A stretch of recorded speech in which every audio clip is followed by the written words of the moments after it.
ಹರಿರಚಿತ್ಯ ಸರ್ವದೇವೈಕವಂದ್ಯ ಪರಮಗುರುರಭೀಷ್ಟಾವಾಪ್ತಿದ ಸಜ್ಜನಾನಾಂ ನಿಖಿಲ ಗುಣಗಣಾರ್ಣೋ ನಿತ್ಯ ನಿರ್ಮುಕ್ತ ದೋಷಃ ಸರಸಿಜ ನಯನೋಸೌ ಶ್ರೀಪತಿರ್ಮಾನದೋನಃ ಧರ್ಮ ವಿಜ್ಞಾನ ವೈರಾಗ್ಯ ಪರಮೈಶ್ವರ್ಯಶಾಲಿನಃ ಆನಂದತೀರ್ಥ ಭಗವತ್ಪಾದಾನ್ ವಂದೇ ನಿರಂತರಂ. ಶ್ರೀ ಗುರುಭ್ಯೋ ನಮಃ. ಹರಿ ಓಂ.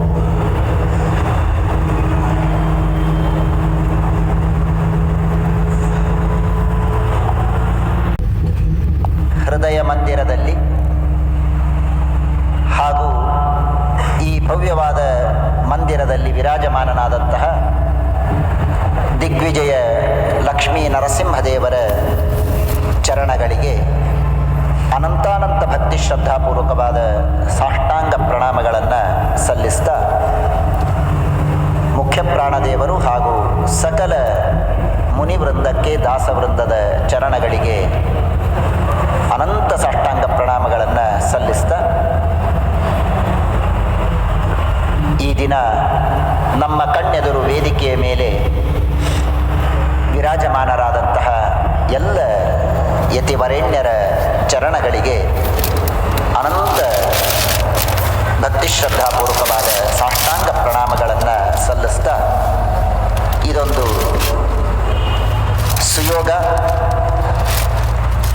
ಶ್ರೀಮದುತ್ತರಾದಿ ಮಠಕ್ಕೆ ಗೋಕರ್ಣ ಪರ್ತಗಾಳಿ ಮಠಾಧೀಶರು, ಜೀವೋತ್ತಮ ಮಠಾಧೀಶರು ಇಲ್ಲಿ ಆಗಮಿಸಿ ನರಸಿಂಹದೇವರ ದರ್ಶನವನ್ನು ಪಡೆದು ಪರಮಪೂಜ್ಯ ಶ್ರೀಪಾದಂಗಳವರ ಜೊತೆ ಉಭಯ ಕುಶಲೋಪರಿಯನ್ನು ಮಾಡಿ ನಮ್ಮನ್ನೆಲ್ಲ ಅನುಗ್ರಹಿಸುವುದಕ್ಕೆ ಇಲ್ಲಿ ಆಗಮಿಸಿದ್ದಾರೆ.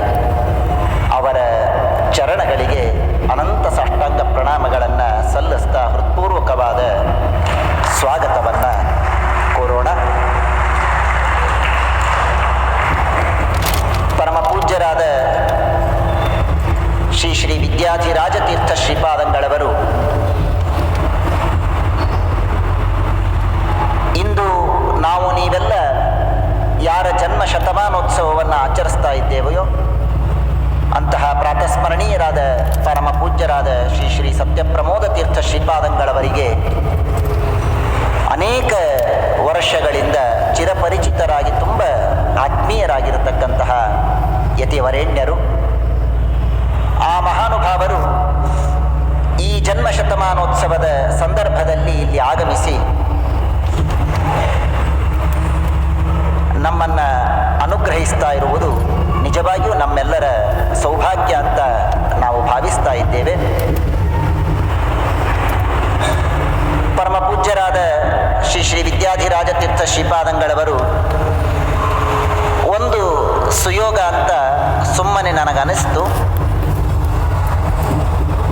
ಉತ್ತರಾದಿ ಮಠಾಧೀಶರಾದ ಪರಮ ಪೂಜ್ಯರಾದ ಶ್ರೀ ಶ್ರೀ ಸತ್ಯಾತ್ಮತೀರ್ಥ ಶ್ರೀಪಾದಂಗಳವರು ಹಾಗೂ ಪರಮ ಪೂಜ್ಯರಾದ ಶ್ರೀ ಶ್ರೀ ವಿದ್ಯಾಧಿರಾಜತೀರ್ಥ ಶ್ರೀಪಾದಂಗಳವರು ಇಬ್ಬರ ಜನ್ಮವು ಒಂದೇ ವರ್ಷ ಆಗಿದೆ. ಆಶ್ಚರ್ಯ ಆಗಬಹುದು ನಿಮಗೆ, ಹಾಗೇಗೆ ಸಾಧ್ಯ ಅಂತ. ಪರಮ ಪೂಜ್ಯ ಶ್ರೀಪಾದಂಗಳವರ ಈ ಭೌತಿಕವಾದ ದೇಹದ ಜನ್ಮ 73ನೇ ಇಸ್ವಿಯಲ್ಲಿ ಆಯಿತು. ಅದೇ ವರ್ಷವೇ ಪರಮ ಪೂಜ್ಯರಾದ ವಿದ್ಯಾಧಿರಾಜತೀರ್ಥ ಶ್ರೀಪಾದಂಗಳವರಿಗೆ ಈ ಹೊಸ ಜನ್ಮ, ಆಶ್ರಮದ ಜನ್ಮ ಅದೇ ವರ್ಷವೇ ಆಯಿತು. ಹೀಗಾಗಿ ಒಂದರ್ಥದಲ್ಲಿ ಇಬ್ಬರು ಇನ್ನೂ ಆಶ್ಚರ್ಯ ಅಂದರೆ ಜನ್ಮ ವರ್ಷ ಮಾತ್ರ ಅಲ್ಲ, ಜನ್ಮದ ತಿಂಗಳು ಕೂಡ ಸಮಾನವಾದದ್ದೇ. ಬಹಳ ಇದೊಂದು ಸುಯೋಗ ಅಂತ ನಾವು ಭಾವಿಸ್ತಾ ಇದ್ದೇವೆ. ಅಂತಹ ಉಭಯ ಯತಿಗಳ ಈ ಮೂರೂ ಜನ ಯತಿಗಳನ್ನು ಒಂದೇ ವೇದಿಕೆಯಲ್ಲಿ ನೋಡ್ತಾ ಇರುವಂಥದ್ದು ನಮ್ಮ ಸೌಭಾಗ್ಯ. ಅದೇ ರೀತಿಯಾಗಿ ಪರಮ ಪೂಜ್ಯರಾದ ಶ್ರೀ ಶ್ರೀ ವಿದ್ಯಾಧೀಶತೀರ್ಥ ಶ್ರೀಪಾದಂಗಳವರು ಕೂಡ ಈ ಪೀಠಕ್ಕೆ ಹೊಸದಾಗಿ ತಾವು ಉತ್ತರಾಧಿಕಾರಿಗಳಾಗಿ ಆ ಗುರುಗಳು ಹಾಕಿಕೊಟ್ಟ ಮಾರ್ಗದಲ್ಲಿ ಗುರುಗಳು ಮಾಡ್ತಾ ಇರುವಂತಹ ಈ ಒಂದು ಧರ್ಮ ಪ್ರಚಾರದ ಕಾರ್ಯದಲ್ಲಿ ಅವರ ಜೊತೆಗೆ ನಿಂತು ವಿಶೇಷವಾಗಿ ಈ ಧರ್ಮ ಪ್ರಚಾರದ ತತ್ವಜ್ಞಾನದ ಪ್ರಚಾರದ ಕಾರ್ಯವನ್ನು ಮಾಡ್ತಾ ಇದ್ದಾರೆ. ಅಂತಹ ಪರಮ ಪೂಜ್ಯರಾದ ಶ್ರೀ ಶ್ರೀ ವಿದ್ಯಾಧೀಶ ತೀರ್ಥ ಶ್ರೀಪಾದಂಗಳವರಿಗೂ ಕೂಡ ಅನಂತ ಭಕ್ತಿ ಶ್ರದ್ಧಾಪೂರ್ವಕವಾದ ಸಾಷ್ಟಾಂಗ ಪ್ರಣಾಮಗಳನ್ನು ಸಲ್ಲಿಸ್ತಾ ಹೃತ್ಪೂರ್ವಕವಾದ ಸ್ವಾಗತವನ್ನು ಕೋರೋಣ.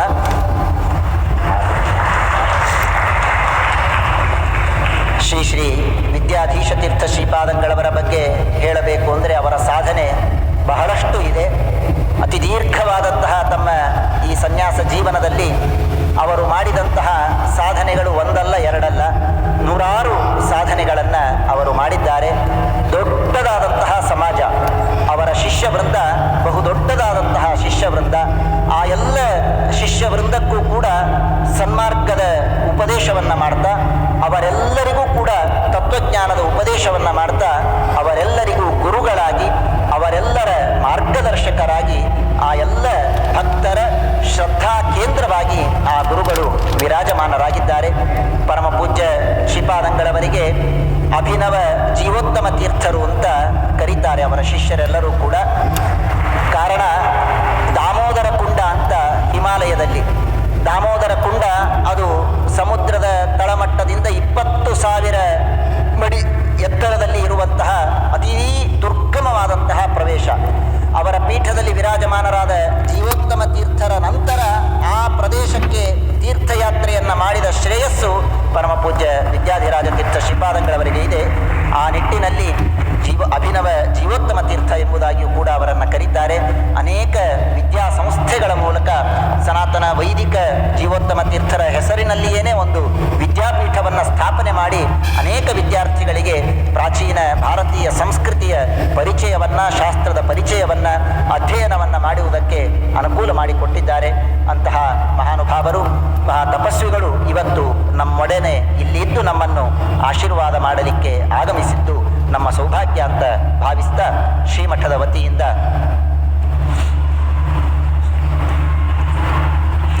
ಪರಮ ಪೂಜ್ಯ ಶ್ರೀಪಾದಂಗಳವರು ತಮ್ಮ ಸ್ನೇಹದ ಸಂಕೇತವಾಗಿ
ಮಠದಲ್ಲಿ ನಿತ್ಯ ಆರಾಧ್ಯನಾದಂತಹ ಶ್ರೀರಾಮಚಂದ್ರ ದೇವರು ಹಾಗೂ ವೀರ ವಿಠ್ಠಲ ದೇವರಿಗೆ ಈ ಪರಮ ಪೂಜ್ಯ ಶ್ರೀಪಾದಂಗಳವರು ಒಂದು ರಜತದ ದೀಪವನ್ನು ಕಾಣಿಕೆಯಾಗಿ ಸಮರ್ಪಣೆ ಮಾಡ್ತಾ ಇದ್ದಾರೆ.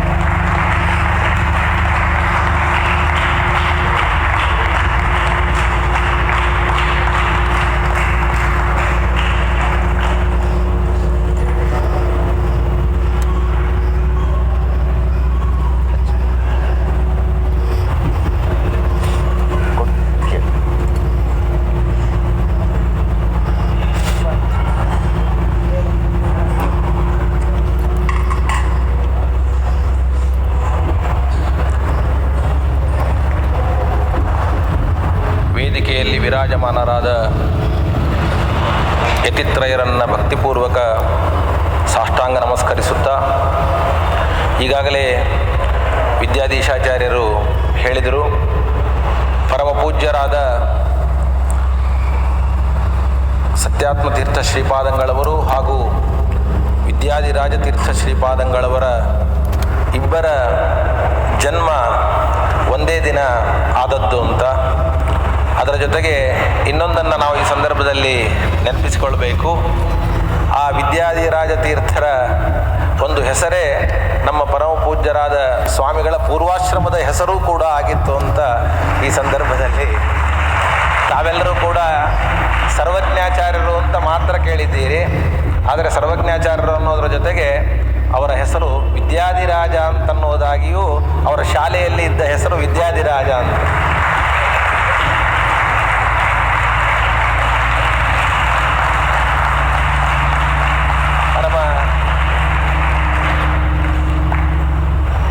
ಉತ್ತರಾದಿ ಮಠಕ್ಕೂ ಹಾಗೂ ಗೋಕರ್ಣ ಪರ್ತಗಾಳಿ ಮಠಕ್ಕೂ ವಿಶೇಷವಾದಂತಹ ಸಂಬಂಧ ಮೊದಲಿನಿಂದಲೂ ಕೂಡ ಉಂಟು.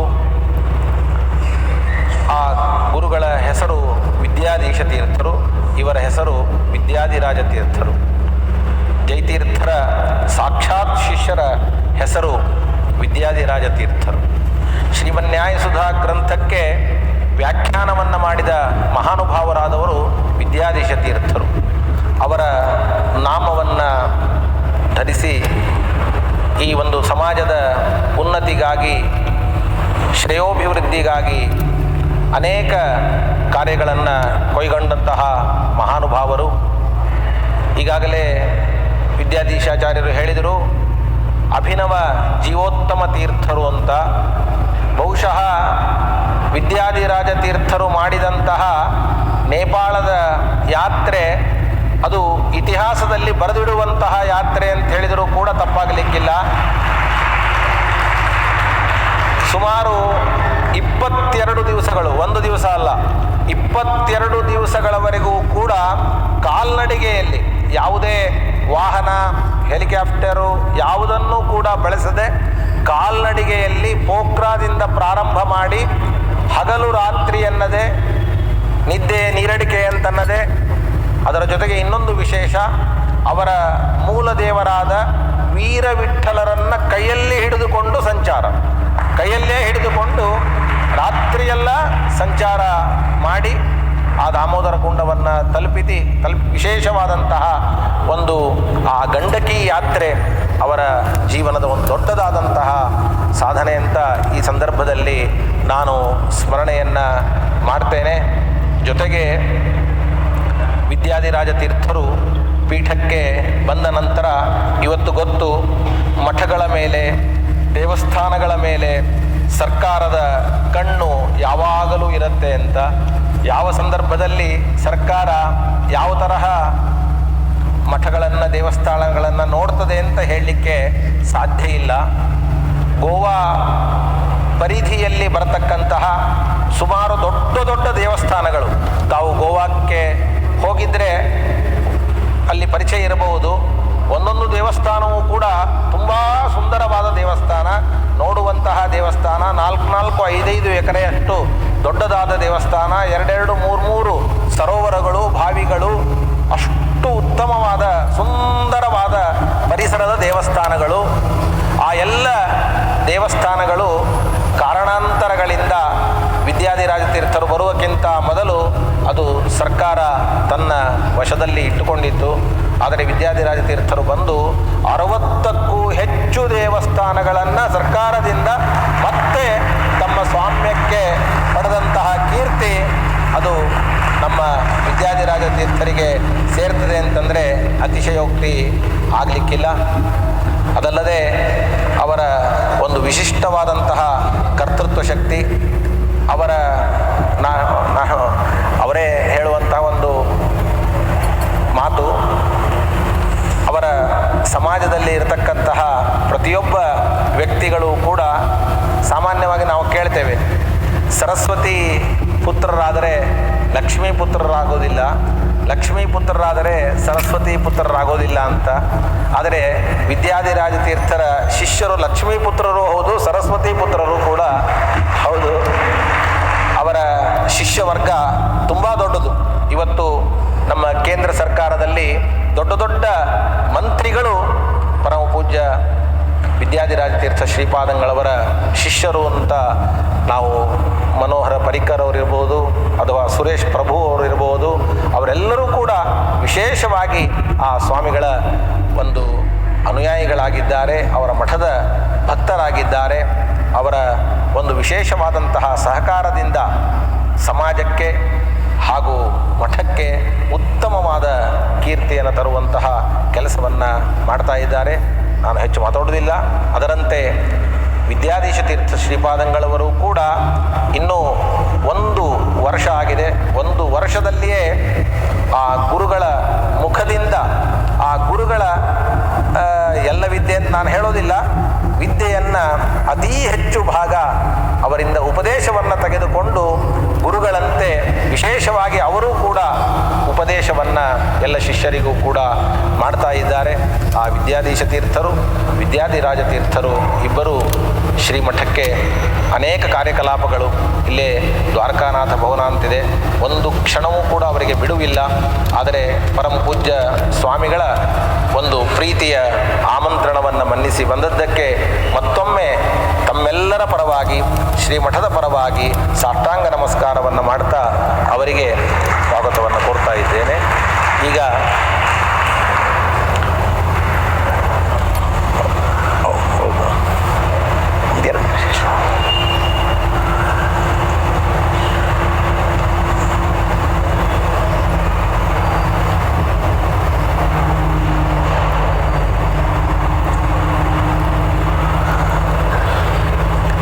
ಕಿರಿಯ ಶ್ರೀಪಾದರಾದ ವಿದ್ಯಾಧೀಶ ತೀರ್ಥ ಶ್ರೀಪಾದಂಗಳವರು ತಮ್ಮ ಅನುಗ್ರಹ ಸಂದೇಶವನ್ನು ನೀಡಬೇಕು ಅಂತ ಪ್ರಾರ್ಥನೆ ಮಾಡ್ತಾ ಇದ್ದಾರೆ.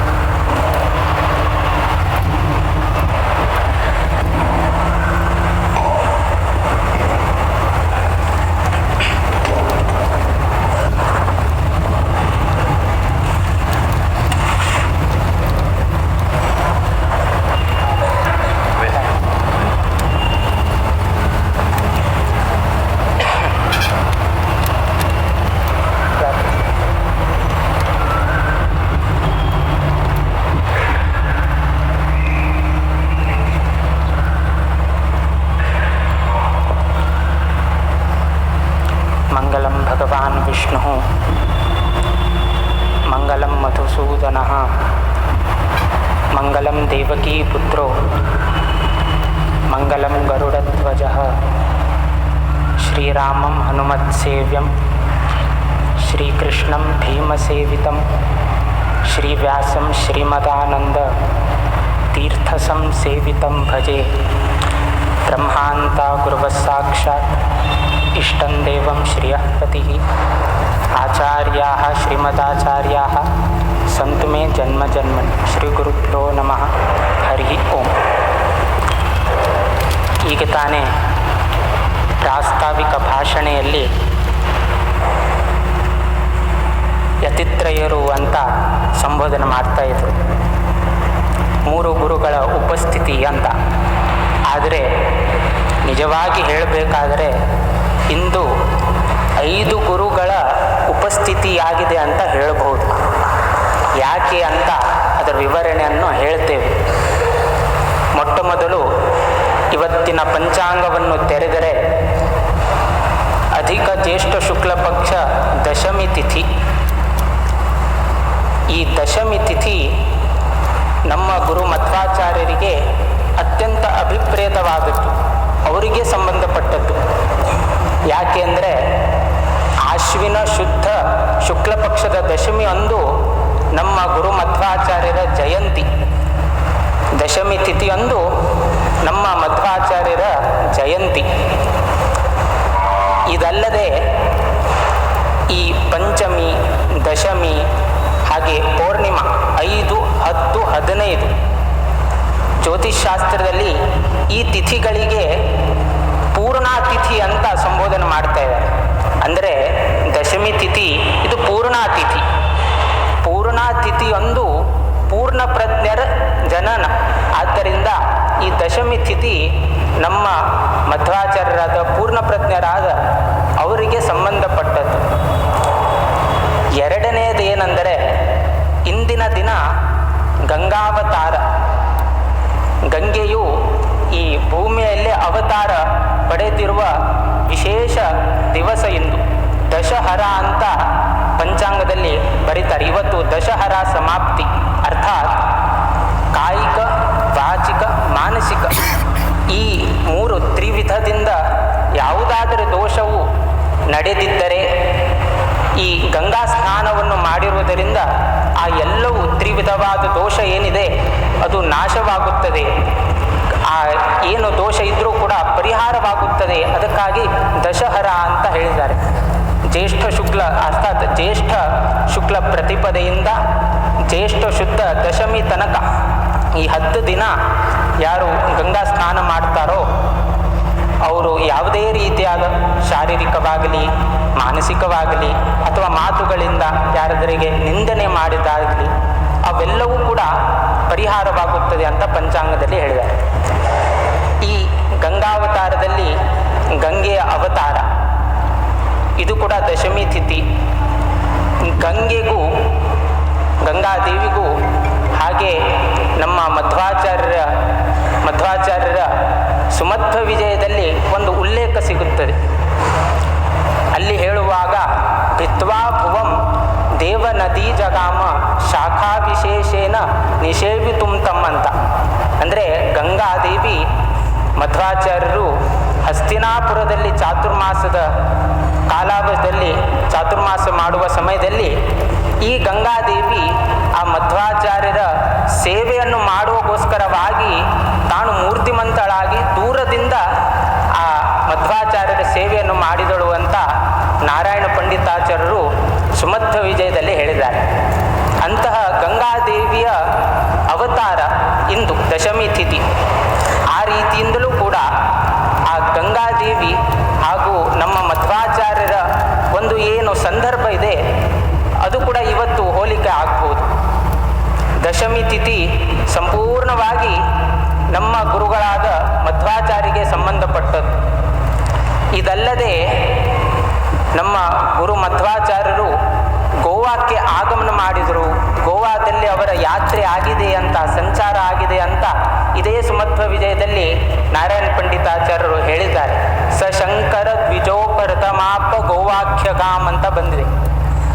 ಗೋವಾಕ್ಕೆ ಮಧ್ವಾಚಾರ್ಯರ ಆಗಮನ ಆದಾಗ ಅಲ್ಲಿ ಗೋವಾದಲ್ಲಿ ಶಂಕರ ಎಂಬ ದ್ವಿಜನ ಮನೆಯಲ್ಲಿ ಆಚಾರ್ಯರು 4,000 ಗರಿಷ್ಠ ಬಾಳೆಹಣ್ಣು ಹಾಗೂ 30 ಕೊಡ ಹಾಲನ್ನು ಸ್ವೀಕರಿಸಿದರು ಅಂತ ಅಲ್ಲಿ ಉಲ್ಲೇಖ ಮಾಡಿದರು. ಅಂತಹ ಗೋವಾ ಪ್ರಾಂತದಲ್ಲಿ ಈಗ ನಮ್ಮ ಗೋಕರ್ಣ ಸ್ಪರ್ಧಗಾಳಿ ಜೀವೋತ್ತಮ ಮಠದ ಕೇಂದ್ರ ಮಠ ಇದೆ. ಯಾಕಂದರೆ ಮಧ್ವಾಚಾರ್ಯರು ಗೋವಾಕ್ಕೆ ಅವರ ಪಾದಸ್ಪರ್ಶವಾಗಿರುವುದರಿಂದ ಇಂದು ನಮ್ಮ ಮಠದ ಕೇಂದ್ರ ಮಠ ಅಲ್ಲಿ ನೆಲೆ ನಿಂತಿದೆ. ಅಂದರೆ ಆ ಮಧ್ವಾಚಾರ್ಯರ ಏನು ಅನುಗ್ರಹ ಇದೆ ಅದು ಅಂದಿನಿಂದಲೂ ನಮಗೆ ಲಭಿಸಿದೆ ಅಂತ ನಾವು ಈ ರೀತಿಯಾಗಿ ತಿಳಿದುಕೊಳ್ಳಬಹುದು. ಅಂದರೆ ಒಂದು ಗುರು ಅಂದರೆ ಗುರು ಮಧ್ವಾಚಾರ್ಯ, ಎರಡನೇ ಗುರು ಅಂದರೆ ಇವತ್ತಿನ ವಾರ ಗುರುವಾರ, ಬೃಹಸ್ಪತಿಯ ವಾರ. ಆ ಗುರುವಿನ ಉಪಾಸನೆಯಿಂದ ಗೌರವ ಪ್ರಾಪ್ತವಾಗುತ್ತದೆ. ನವಗ್ರಹದಲ್ಲಿ 9 ಗ್ರಹಗಳಲ್ಲಿ ಶ್ರೇಷ್ಠವಾದ ಗ್ರಹ ಅಂದರೆ ಗುರು. ಆ ಗುರುಬಲ ಇಲ್ಲದೆ ಉಪನಯನ ಮಾಡಲಿಕ್ಕೆ ಆಗುವುದಿಲ್ಲ. ಹಾಗೆ ಮುಹೂರ್ತ ಕುಂಡಲಿಯಲ್ಲೂ ಕೂಡ ಆ ಗುರು ಕೇಂದ್ರ ತ್ರಿಕೋಣಗಳಲ್ಲಿ ಇದ್ದರೆ ಆ ದೈವ ಸೂಚಕ, ಹೌದು, ದೈವ ಸೂಚಕ ಅಂತ ಜ್ಯೋತಿಷ್ಶಾಸ್ತ್ರದಲ್ಲಿ ಹೇಳ್ತಾರೆ. ಅದಲ್ಲದೆ ಆ ಗುರುವಿನ ದೃಷ್ಟಿ ಪಾಪಗ್ರಹಗಳ ಮೇಲೆ ದೃಷ್ಟಿ ಇದ್ರೆ ಸಾಕು, ಅದು ಪಾಪಗ್ರಹ ಯಾವ ದೋಷ ಮಾಡ್ತಾನೋ ಆ ಪಾಪಗಳು ಕಡಿಮೆ ಆಗುತ್ತದೆ ಅಂತ ಜ್ಯೋತಿಷ್ಶಾಸ್ತ್ರದಲ್ಲಿ ಹೇಳಿದ್ದಾರೆ. ಇಷ್ಟೊಂದು ಗುರು ಗ್ರಹದ ಬಗ್ಗೆ ಮಹತ್ವ ಹೇಳಿದ್ದಾರೆ. ಆದ್ದರಿಂದ ಇವತ್ತು ಗುರು ಮಧ್ವಾಚಾರ್ಯರ ತಿಥಿ ದಶಮಿ ತಿಥಿಗೆ ಸಂಬಂಧಪಟ್ಟಿರುವುದರಿಂದ ಗುರು ಮಧ್ವಾಚಾರ್ಯರ ಸ್ಮರಣೆ ಮಾಡಿದಂತಾಯಿತು. ಗುರುವಾರವಾಗಿರುವುದರಿಂದ ಗುರುಗ್ರಹದ ಸ್ಮರಣೆ ಮಾಡಿದಂತಾಯಿತು. ಹಾಗೆ ಉಭಯ ಮಠದ 3 ಗುರುಗಳು, ಈ ರೀತಿಯಿಂದ 5 ಗುರುಗಳ ಆಗಮನ ಈ ಉತ್ತರಾದಿ ಮಠದಲ್ಲಿ ಆಗಿದೆ ಅಂತ ಹೇಳಲು ನಾವು ಇಚ್ಛಿಸುತ್ತೇವೆ. ಇದಲ್ಲದೆ ವಿಶೇಷ ಏನಂದರೆ ನಮ್ಮ ವೈಷ್ಣವ ಸಂಪ್ರದಾಯದಲ್ಲಿ ಹರಿಗುರುಗಳ ಸ್ಮರಣೆ ಮುಖ್ಯವಾದದ್ದು. ನೋಡಿ, ದೈವ ಸಂಕಲ್ಪ ಅಂತಲೇ ಹೇಳ್ಬೋದು. ದಶಮಿ ತಿಥಿಯಂದು ನಮ್ಮ ಮಧ್ವಾಚಾರ್ಯರಿಗೆ ಅಭಿಪ್ರೇತವಾದ ದಿನ. ಏಕಾದಶಿ 11ನೇ ದಿನ ಹರಿಗೆ ಸಂಬಂಧಪಟ್ಟ ದಿನ. ಯಾಕಂದರೆ ಪುರಂದರದಾಸರೇ ಹೇಳಿದ್ದಾರೆ, ಹರಿದಿನಕ್ಕೆ ಮರುದಿನಕ್ಕೆ ಸಮವಾದ ಮತ್ತೊಂದು ದಿನ ಇಲ್ಲ. ಹರಿದಿನ ಅಂದರೆ ಏಕಾದಶಿ, ಅಂದರೆ ದಶಮಿ ತಿಥಿ ಅಂದು ಮಧ್ವಾಚಾರ್ಯರ ಸ್ಮರಣೆ ಮಾಡೋದು, ಏಕಾದಶಿ ಅಂದು ಹರಿಯ ಸ್ಮರಣೆ ಮಾಡೋದು. ಆದ್ದರಿಂದ ವೈಷ್ಣವರಿಗೆ ಹರಿಗುರುಗಳ ಸ್ಮರಣೆ ಮಾಡುವ ಒಂದು ಅವಕಾಶ ಅಂದಿನಿಂದಲೂ ನಮಗೆ ಸಿಕ್ಕಿದೆ ಅಂದರೆ ಅದು ಎಷ್ಟೊಂದು ಸಂತೋಷದ ವಿಷಯ. ಇದಲ್ಲದೆ ನಮ್ಮ ಸುಮಧ್ವ ವಿಜಯದಲ್ಲೇ ಮುಕುಂದ ಭಕ್ತಿ ಗುರು ಭಕ್ತಿ ಜಾಯ್, ಮುಕುಂದನಲ್ಲಿ ಭಕ್ತಿ ಹುಟ್ಟಬೇಕಾದ್ರೆ ಗುರುಗಳಲ್ಲಿ ಭಕ್ತಿ ಮಾಡಬೇಕು. ಏಕಾದಶಿ ವ್ರತ ಮಾಡಬೇಕಾದ್ರೆ ದಶಮಿ ಅಂದು ಗುರು ಮಧ್ವಾಚಾರ್ಯರ ಸ್ಮರಣೆ ಮಾಡಬೇಕು. ಏಕಾದಶಿ ಅಂದು ಆ ಹರಿಯ ಉಪಾಸನೆ ಮಾಡಿದರೆ ಆ ವಾಯುದೇವರ ಅನುಗ್ರಹ ನಮ್ಮಲ್ಲಿ ಇರ್ತದೆ. ನಮಗೆ ಯಾವ ಅನಾಯಾಸ, ಯಾವ ತೊಂದರೆ ಆಗದಂತೆ ನಮ್ಮ ಉಪವಾಸ ಏನಿದೆ ಅದು ಮಾಡುವಂತೆ ನಮಗೆ ಪ್ರೇರಣೆ ಮಾಡ್ತಾರೆ. ಆದ್ದರಿಂದ ಇಲ್ಲಿ ಇವತ್ತು 5 ಗುರುಗಳ ಸಮಾಗಮ ಆಗಿರೋದು ಒಂದು ಸಂತೋಷಕರದ ವಿಷಯ. ಇದರಲ್ಲಿ ಒಂದು ಅಂಶ, ತಿಥಿ ಏನಾದರೆ ಲೋಪವಾದರೆ, ಇಲ್ಲಾಂದರೆ ವಾರ ಲೋಪವಾಗಿದ್ದರೆ ಈ ಐತಿಹಾಸಿಕ ಆಗಮನ ಆಗ್ತಾ ಇರಲಿಲ್ಲ. ಆದರೆ ಇದೆಲ್ಲವೂ ಕೂಡ ಅಧಿಕ ಮಾಸದಲ್ಲಿ ಅಧಿಕವಾಗಬೇಕಂತ ದೇವರು ಈ ರೀತಿಯಾಗಿ ಪ್ರೇರಣೆ ಮಾಡಿ ಈ ರೀತಿಯಾದ ಒಂದು ಸಮಾಗಮ ಈ ಉತ್ತರಾದಿ ಮಠದಲ್ಲಿ ಮಾಡುವಂತೆ ಆ ದೇವರು ಪ್ರೇರಣೆ ಮಾಡಿದ್ದಾರೆ. ಉತ್ತರಾದಿ ಮಠ ಅಂದರೆ ಒಂದು ಗುಡಿ. ಯಾಕಂದರೆ ಇದು ಇರೋದೇ ಬಸವನ ಗುಡಿಯಲ್ಲಿ. ಇಲ್ಲೂ ಕೂಡ ಅನೇಕ ಜನರು ಭಗವತ್ ಭಕ್ತರೇ, ಅನೇಕ ಜನರು ಪ್ರತಿನಿತ್ಯ ಹರಿಗುರುಗಳ ಸ್ಮರಣೆ ಮಾಡ್ತೀರಿ. ಇವತ್ತು ಕೆಲವೊಂದು ವಿಷಯ ಹೇಳಬೇಕಂತ ನಾವು ಇಚ್ಛಿಸ್ತೇವೆ. ಜನರು ಈ ಜೀವನವನ್ನೇ ಒಂದು ಭವಸಾಗರಕ್ಕೆ ಹೋಲಿಸುತ್ತಾರೆ. ಈ ಜೀವನವನ್ನು ಸಾಗರಕ್ಕೆ ಹೋಲಿಸುತ್ತಾರೆ. ಈ ಭವಸಾಗರದಿಂದ ನಾವು ಮುಕ್ತರಾಗಬೇಕಾದ್ರೆ ಆ ಸರ್ವೋತ್ತಮನಾದ ಭಗವಂತನ ಅನುಗ್ರಹ, ಕೃಪಾ ಕಟಾಕ್ಷ ಬೇಕೇ ಬೇಕು. ಇಲ್ಲವಾದರೆ ನಾವು ಈ ಭವಸಾಗರದಿಂದ ಮುಕ್ತಿ ಆಗುವುದಿಲ್ಲ. ಹಾಗಾದರೆ ಆ ಭಗವಂತನ ಅನುಗ್ರಹ ಬೇಕು. ಆ ಅನುಗ್ರಹವನ್ನು ನಾವು ಹೇಗೆ ಸಂಪಾದನೆ ಮಾಡಬಹುದು? ಆ ಭಗವಂತನ ಅನುಗ್ರಹ ನಮಗೆ ಲಭಿಸಿದರೆ ಅದರಿಂದ ನಮಗೇನು ಪ್ರಯೋಜನ ಅಂತ ಈ ರೀತಿಯಾಗಿ ಅನೇಕರಿಗೆ ಪ್ರಶ್ನೆ ಬರ್ಬೋದು. ಯಾಕೆ ನಾವು ಭಗವಂತನ ಉಪಾಸನೆ ಮಾಡಬೇಕು? ಆ ಉಪಾಸನೆಯಿಂದ ನಮಗೇನು ಪ್ರಯೋಜನ ಅಂತ. ಭಗವಂತನ ಹೇಗೆ ಕಟ್ಟಿಕೊಳ್ಳಬಹುದು, ಅಂದರೆ ಹೇಗೆ ನಮ್ಮ ವಶದಲ್ಲಿ ಹೇಗೆ ನಾವು ಮಾಡ್ಕೋಬೇಕು ಅಂತ ಈ ರೀತಿಯಾಗಿ ಅನೇಕ ಪ್ರಶ್ನೆಗಳು ಬರ್ಬೋದು. ಭಗವಂತನನ್ನು ನಮ್ಮ ವಶದಲ್ಲಿ ಮಾಡಲು ಕೇವಲ 3 ವಸ್ತು ಸಾಕು. ಅದಕ್ಕಿಂತ ಹೆಚ್ಚು ವಸ್ತು ಏನು ಬೇಕಾಗಿಲ್ಲ. 3 ವಸ್ತು ಪ್ರಧಾನ. ಅದು ಜ್ಞಾನ, ಭಕ್ತಿ ಮತ್ತು ವೈರಾಗ್ಯ. ಈ 3 ವಸ್ತುಗಳಿದ್ದರೆ ಸಾಕು. ಭಗವಂತ ನಮ್ಮ ಜೊತೆಯಲ್ಲಿ ಸದಾ ಸರ್ವದಾ ನಮ್ಮನ್ನು ಅನುಗ್ರಹ ಮಾಡಲು ನಮ್ಮ ಹಿಂಭಾಗದಲ್ಲಿ ಇರ್ತಾನೆ. ಭಕ್ತಿ, ಜ್ಞಾನ. ಮೊದಲಿಗೆ ಜ್ಞಾನ. ಯಾವುದರ ಜ್ಞಾನ? ಇದನ್ನೇ ಮೊಟ್ಟ ಮೊದಲಿಗೆ ಇದನ್ನೇ ಪುರಂದರದಾಸರು ತಮ್ಮ ಭಜನಾ ಸಾಹಿತ್ಯದಲ್ಲಿ ಒಂದು ವಾಕ್ಯವನ್ನು ಹೇಳಿದ್ದಾರೆ. ಹರಿಯೇ ನಿನ್ನನ್ನು ಮೆಚ್ಚಿಸಬಹುದು, ಈ ನರನ ಮೆಚ್ಚಿಸುವುದು ಬಲು ಕಷ್ಟ. ಭಗವಂತನನ್ನು ಹೇಗೆ ಬೇಕಾದರೂ ನಾವು ಮೆಚ್ಚಿಸ್ಬೋದು, ಆದರೆ ಮನುಷ್ಯರನ್ನ ನಾವು ಮೆಚ್ಚಿಸಲು ಬಹಳ ಕಷ್ಟ. ಹಾಗಾಗಿ ನಾವು ಭಗವಂತನನ್ನು ಹೇಗೆ ಮೆಚ್ಚಿಸಬಹುದು ಅಂದರೆ ಇದೇ 3 ವಿಧವಾದ ವಸ್ತುಗಳಿಂದ. ಜ್ಞಾನ. ಯಾವ ಭಗವಂತ ನಮಗೆ ಜನ್ಮ ನೀಡಿ ನಮ್ಮ ರಕ್ಷಣೆ ಮಾಡುತ್ತಾನೆ, ನಮ್ಮ ಪೋಷಣೆ ಮಾಡುತ್ತಾನೆ, ಅಂತಹ ಭಗವಂತನನ್ನು ತಿಳಿದುಕೊಳ್ಳಬೇಕು ಎಂಬ ಇಚ್ಛೆ ಇರಬೇಕು. ಆ ಭಗವಂತನ ಗುಣಗಳನ್ನು ತಿಳಿದುಕೊಳ್ಳಬೇಕು. ಆ ಭಗವಂತನ ಅನೇಕ ಅವತಾರಗಳನ್ನು ತಿಳ್ಕೊಳ್ಬೇಕು. ಆ ಭಗವಂತನ ಲೀಲೆಗಳು ಏನು ಅಂತ ತಿಳ್ಕೋಬೇಕೆಂಬ ಹಂಬಲ ಇರಬೇಕು. ಆಗ ಆ ಭಗವಂತನ ಜ್ಞಾನ ಏನಿದೆ, ಆಗ ಮಾತ್ರ ಭಗವಂತನ ಜ್ಞಾನೋದಯವಾಗುತ್ತದೆ. 2ನೇದು ಭಕ್ತಿ. ಸಂಪತ್ತಿನ ಮೇಲೆ ಭಕ್ತಿ ಇರಬೇಕು, ಆಸೆ ಇರಬಾರ್ದು. ಕೇವಲ ಭಕ್ತಿ ಇರಬೇಕು. ಏನು ಭಗವಂತನು ಅನುಗ್ರಹಿಸಿದ್ದಾನೆಯೋ ಅದರಲ್ಲಿ ಮಾತ್ರ ಭಕ್ತಿ ಇರಬೇಕು. ಅದಕ್ಕಿಂತ ಹೆಚ್ಚು ಬೇಕೆ ಅಂತ ಇಚ್ಛೆನೋ ಬಯಕೆ ಇಡಬಾರ್ದು. ಕೇವಲ ಏನು ಭಗವಂತನು ಅನುಗ್ರಹ ಮಾಡಿದ್ದಾನೆಯೋ ಅಷ್ಟರ ಮೇಲೆ ಮಾತ್ರ ಭಕ್ತಿ ಇರಬೇಕು. ವೈರಾಗ್ಯ, ಲೌಕಿಕ ವಿಷಯದಲ್ಲಿ ವೈರಾಗ್ಯ ಅರ್ಥಾತ್ ಬುದ್ಧಿಪೂರ್ವಕವಾಗಿ ನಾವು ತ್ಯಜಿಸಿದರೆ ಅದಕ್ಕೆ ತ್ಯಾಗ ಅಂತ ಹೆಸರು. ಆದರೆ ಮನಸ್ಪೂರ್ವಕವಾಗಿ ತ್ಯಜಿಸಿದರೆ ಅದು ವೈರಾಗ್ಯ ಎನಿಸಿಕೊಳ್ಳುತ್ತದೆ. ಹಾಗಾಗಿ ನಾವು ಸಂಸಾರದಲ್ಲಿ ಇದ್ದರೂ ಕೂಡ, ಮುಳುಗಿದರೂ ಕೂಡ ಅದರ ಯಾವ ಒಂದು ಏನೂ ಇದ್ರೂ ವ್ಯವಹಾರ ಏನಿದೆ ಅದು ಅಂಟಿಸಿಕೊಳ್ಳದೆ ನಾವು ಕೇವಲ ಭಗವಂತನಲ್ಲಿ ಭಕ್ತಿ ಇಟ್ಕೊಳ್ಬೇಕು. ಹೇಗೆ ಪದ್ಮಪತ್ರಂ ಇವ ಅಂಬಸ, ಪದ್ಮಪತ್ರ ತನ್ನ ಪತ್ರದ ಮೇಲೆ ನೀರು ಬಂದರೂ ಕೂಡ ಅದನ್ನು ಜಾರಿಸ್ಕೊಳ್ತದೆ, ತನ್ನ ಅಂದರೆ ಪತ್ರದ ಮೇಲೆ ನಿಲ್ಲಿಸಿಕೊಳ್ಳುವುದಿಲ್ಲ. ಹಾಗೆ ನಾವು ಕೂಡ ಜೀವನದಲ್ಲಿ ಮುಳುಗಿದರೂ ಕೂಡ ಅದರ ಏನು ಅದರ ಲೇಷ ಮಾತ್ರ ಅದರ ವ್ಯವಹಾರಗಳು ಏನಾದರೂ ಇದ್ದರೆ ಅದನ್ನು ಅಂಟಿಕೊಳ್ಳದೆ ಹಾಗೆಯೇ ಜಾರಿಸ್ಕೊಂಡು ಹೋಗ್ಬೇಕು. ಮನುಷ್ಯ ತಾನು ಸಮಾಜದಲ್ಲಿ ಅನ್ಯರು ನನ್ನನ್ನು ಹೊಗಳಿಸಬೇಕು, ಅನ್ಯರು ನನ್ನ ಬಗ್ಗೆ ಸ್ಮರಣೆ ಮಾಡಬೇಕು, ಅನ್ಯರು ನನ್ನ ಬಗ್ಗೆ ಈ ರೀತಿಯಾಗಿ ಆಲೋಚನೆ ಮಾಡ್ತಾನೆ ಮನುಷ್ಯ. ಅನ್ಯರು ನನ್ನ ಬಗ್ಗೆ ಹೀಗೆ ತಿಳ್ಕೊಳ್ಬೇಕು, ಅನ್ಯರು ನನ್ನನ್ನು ಹೊಗಳಬೇಕು, ಈ ರೀತಿಯಾಗಿ ಆಲೋಚನೆ ಮಾಡುವ ಪ್ರವೃತ್ತಿ ಮನುಷ್ಯನದು. ಇದೆಲ್ಲವೂ ಕೂಡ ನಮ್ಮ ಭಗವಂತ ಈಡೇರಿಸ್ತಾನೆ. ಯಾಕೆಂದರೆ ಭಗವಂತನನ್ನು ನಾವು ಗಂಧದಿಂದ, ಪುಷ್ಪದಿಂದ, ತುಳಸಿಯಿಂದ ಅಲಂಕಾರ ಮಾಡಿದರೆ ಭಗವಂತ ಸಮಾಜದಲ್ಲಿ ನಮಗೆ ವಸ್ತ್ರ, ಆಭರಣ, ಧಾನ್ಯಾದಿಗಳಿಂದ ಅಲಂಕೃತರನ್ನಾಗಿ ಮಾಡ್ತಾನೆ. ಭಗವಂತನಿಗೆ ಗಂಧ, ಪುಷ್ಪ, ಪತ್ರ, ಆದರೆ ಭಗವಂತ ನಮಗೆ ವಸ್ತ್ರ, ಆಭರಣ, ಕನಕಾದಿಗಳಿಂದ ಅಲಂಕೃತನನ್ನಾಗಿ ಮಾಡ್ತಾನೆ.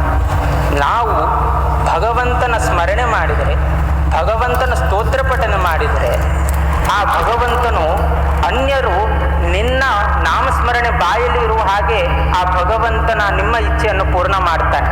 ಭಗವಂತನ ನಾಮಸ್ತೋತ್ರವನ್ನು ನಾವು ಪಠನೆ ಮಾಡಿದರೆ ಅನ್ಯರು ನಮ್ಮ ನಾಮಾಭಿಧಾನವನ್ನು ತಮ್ಮ ಬಾಯಲ್ಲಿ ಬರುವ ಹಾಗೆ ಆ ಭಗವಂತನ ಮಾಡುತ್ತಾನೆ. ಅಂದರೆ ನೋಡಿ ಎಷ್ಟೊಂದು ಆ ಭಗವಂತ ನಮ್ಮ ಮೇಲೆ ಕರುಣೆ ಇಟ್ಕೊಂಡಿದ್ದಾನೆ, ನಮ್ಗೆ ಎಷ್ಟೊಂದು ಅನುಗ್ರಹ ಮಾಡ್ತಾನೆ ಅಂತ. ಈಗ ತಾನೇ ಹೇಳಿದ್ವಿ ಭಕ್ತಿ ಇರಬೇಕು ಅಂತ. ಹೌದು, ಈಗ ತಾನೇ ಕೇಂದ್ರ ಸರ್ಕಾರ ಒಂದು ನಿಯಮವನ್ನು ಜಾರಿಗೆ ತಂದಿದ್ದಾರೆ. ಅದು ತಮಗೆಲ್ಲರಿಗೂ ಗೊತ್ತು, ಬಹುಶಃ 1 ವರ್ಷ ಕೂಡ ಆಗಿರಬಹುದು. ಆ ನಿಯಮ ಏನೆಂದರೆ, ಯಾರ ಹತ್ರ ಪಾನ್ ಕಾರ್ಡ್ ಇದೆಯೋ, ಯಾರ ಹತ್ರ ರೇಷನ್ ಕಾರ್ಡ್ ಇದೆಯೋ, ಯಾರ ಹತ್ರ ಸಿಮ್ ಕಾರ್ಡ್ ಇದೆಯೋ, ಯಾರ ಹತ್ರ ಬ್ಯಾಂಕ್ ಖಾತೆ ಇದೆಯೋ, ಅದು ಎಲ್ಲವೂ ಇದ್ರೂ ಕೂಡ ಆ ಎಲ್ಲ ದಾಖಲೆಗಳಿಗೆ ಈ ಆಧಾರ್ ಕಾರ್ಡ್ ಎಂಬ ಒಂದು ದಾಖಲೆಯನ್ನು ಜೋಡಿಸ್ಕೊಳ್ಬೇಕಂತ. ಇಲ್ಲ ಆದರೆ ನಿಮ್ಮ ಹತ್ರ ಪ್ಯಾನ್ ಕಾರ್ಡ್ ಇರಲಿ, ರೇಷನ್ ಕಾರ್ಡ್ ಇರಲಿ, ಸಿಮ್ ಕಾರ್ಡ್ ಇರಲಿ, ಬೇರೆ ಯಾವುದೇ ಕಾರ್ಡ್ ಇರಲಿ, ಅದು ವ್ಯರ್ಥ. ಆಧಾರ್ ಕಾರ್ಡ್ ಜೋಡಣೆ ಲಿಂಕ್ ಆಗದೇ ಇರುವ ಯಾವುದೇ ಕಾರ್ಡ್ ನಮ್ಮ ಕೈಯಲ್ಲಿದ್ದರೆ ಅದು ವ್ಯರ್ಥ. ಅದಕ್ಕಾಗಿ ನಮ್ಮ ಭಗವಂತ ಮೊದಲಿಗೆ ಹೇಳಿದಾನೆ, ಆಧಾರ್ ಕಾರ್ಡ್ ಎಂಬ ಭಕ್ತಿ ನಿಮ್ಮ ಉಪಾಸನೆಗೆ ನೀವು ಜೋಡಿಸ್ಕೊಳ್ಳಿ. ಭಕ್ತಿಯನ್ನು, ಆಧಾರ್ ಕಾರ್ಡನ್ನು ನಿಮ್ಮ ಉಪಾಸನೆಗೆ, ನಿಮ್ಮ ಪೂಜನೆಗೆ, ನಿಮ್ಮ ಅರ್ಚನೆಗೆ, ನಿಮ್ಮ ಸ್ತೋತ್ರ ಪಾಠಾದಿಗಳಿಗೆ ಅದನ್ನು ಅಳವಡಿಸ್ಕೊಳ್ಳಿ. ಆಗ ಮಾತ್ರ ನಿಮಗೆ ಯಶಸ್ಸು ಸಿಗುತ್ತದೆ. ಇಲ್ಲ ಅಂದರೆ ಆಧಾರ್ ಕಾರ್ಡ್, ಭಕ್ತಿ ಇಲ್ಲದ ಆಧಾರ್ ಕಾರ್ಡ್ ನಾವು ಸ್ತೋತ್ರ ಮಾಡಿದರೆ ಅದು ವ್ಯರ್ಥ. ಅದಕ್ಕಾಗಿ ನಮ್ಮ ಭಗವಂತ ಹಿಂದಿನಿಂದಲೇ ಹೇಳ್ತಾನೆ, ಭಕ್ತಿಯಿಂದ ಪೂಜೆ ಮಾಡಿ, ಭಕ್ತಿಯಿಂದ ನನಗೆ ನೀವು ಅರ್ಪಣೆ ಮಾಡಿ, ನಾನು ಅದನ್ನು ಎಲ್ಲವನ್ನು ನಾನು ಸ್ವೀಕರಿಸ್ಕೊಳ್ತೇನೆ ಅಂತ ಶ್ರೀಕೃಷ್ಣ ಪರಮಾತ್ಮ ಹೇಳ್ಕೊಟ್ಟಿದ್ದಾನೆ. ಆಧಾರ್ ಕಾರ್ಡ್ ಲಿಂಕ್ ಆಗಿರುವ ಪ್ಯಾನ್ ಕಾರ್ಡೋ, ರೇಷನ್ ಕಾರ್ಡೋ, ಬೇರೆ ಯಾವುದೇ ಕಾರ್ಡ್ ಇರಲಿ, ಅದು ನಾವು ಈ ಲೋಕದಲ್ಲಿ ಇರೋ ತನಕ ಮಾತ್ರ ಅದರಿಂದ ಪ್ರಯೋಜನ. ಆದರೆ ಭಕ್ತಿಯನ್ನು ಆಧಾರ್ ಕಾರ್ಡಿಂದ ಜೋಡಿಸಿರುವ ನಾವು ಯಾವುದೇ ಒಂದು ಸ್ತೋತ್ರ ಪಾಠ ಏನಾದರೂ ಮಾಡಿದರೂ ಕೂಡ ಇಹಲೋಕದಲ್ಲಿಯೂ ಕೂಡ ನಮಗೆ ಅದರಿಂದ ಪ್ರಯೋಜನ ಇದೆ, ಪರಲೋಕದಲ್ಲಿಯೂ ಕೂಡ ನಮಗೆ ಪ್ರಯೋಜನ ಇದೆ. ಆದ್ದರಿಂದ ಅದಕ್ಕಿಂತ ಈ ಭಕ್ತಿಯನ್ನು ಆಧಾರ್ ಕಾರ್ಡನ್ನು ನಾವು ಸ್ವೀಕಾರ ಮಾಡೋದು ಉತ್ತಮ. ಈಗ ತಾನೇ ಹೇಳಿದ್ವಿ ನಾವು ಭಗವಂತನ ಅನುಗ್ರಹ ಯಾಕೆ, ಅದರಿಂದ ಏನು ಪ್ರಯೋಜನ ಅಂತ. ನಾವು ಈಗ ತಾನೇ ಭಕ್ತಿ ಬಗ್ಗೆ ಹೇಳುವಾಗ ಶ್ರೀಕೃಷ್ಣ ಪರಮಾತ್ಮ ಭಗವದ್ಗೀತೆಯಲ್ಲಿ ತಾನೇ ಹೇಳ್ತಾನೆ, ಪತ್ರಂ ಪುಷ್ಪಂ ಫಲಂ ತೋಯಂ ಯೋ ಮೇ ಭಕ್ತ್ಯಾ ಪ್ರಯಚ್ಛತಿ ತದಹಂ ಉಪರತಂ ಭಕ್ತ್ಯಾ ಅಶ್ನಾಮಿ ಪ್ರಯತಾತ್ಮನ ಅಂತ. ನೋಡಿ, ಪತ್ರ, ಪುಷ್ಪ, ಫಲ, ತೋಯ, ಈ 4 ಪತ್ರವು ಕೂಡ ಭಗವಂತನ ಸೃಷ್ಟಿ, ಪುಷ್ಪವು ಕೂಡ ಭಗವಂತನ ಸೃಷ್ಟಿ, ಫಲ ಕೂಡ ಭಗವಂತನ ಸೃಷ್ಟಿ, ತೋಯ ನೀರು ಇದು ಕೂಡ ಭಗವಂತನ ಸೃಷ್ಟಿ. ಅಂದರೆ ಏನು ಭಗವಂತನ ಸೃಷ್ಟಿಸಿದಾನೋ ಅದನ್ನೇ ನಾವು ದೇವರಿಗೆ ಅರ್ಪಿಸ್ತಾ ಇದ್ದೇವೆ. ನಮ್ಮದಂಥ ಮನುಷ್ಯ ಸೃಷ್ಟಿಯನ್ನು ನಾವು ಏನನ್ನು ಭಗವಂತನಿಗೆ ಅರ್ಪಣೆ ಮಾಡ್ತಾ ಇಲ್ಲ. ಭಗವಂತ ಏನೇನು ಸೃಷ್ಟಿಸಿದ್ದಾನೆಯೋ ಅದನ್ನೇ ಮನುಷ್ಯ ದೇವರಿಗೆ ಅರ್ಪಿಸುತ್ತಿದ್ದಾನೆ. ಹಾಗಾದರೆ ಮನುಷ್ಯರ ಸೃಷ್ಟಿ ಏನಿದೆ? ಅದಕ್ಕಾಗಿ ಶ್ಲೋಕದಲ್ಲೇ ಶ್ರೀಕೃಷ್ಣ ಪರಮಾತ್ಮ ಉತ್ತರವನ್ನು ನೀಡಿದ್ದಾನೆ. ಪತ್ರಂ ಪುಷ್ಪಂ ಫಲಂ ತೋಯಂ ಯೋ ಮೇ ಭಕ್ತ್ಯಾ ಪ್ರಯಚ್ಛತಿ.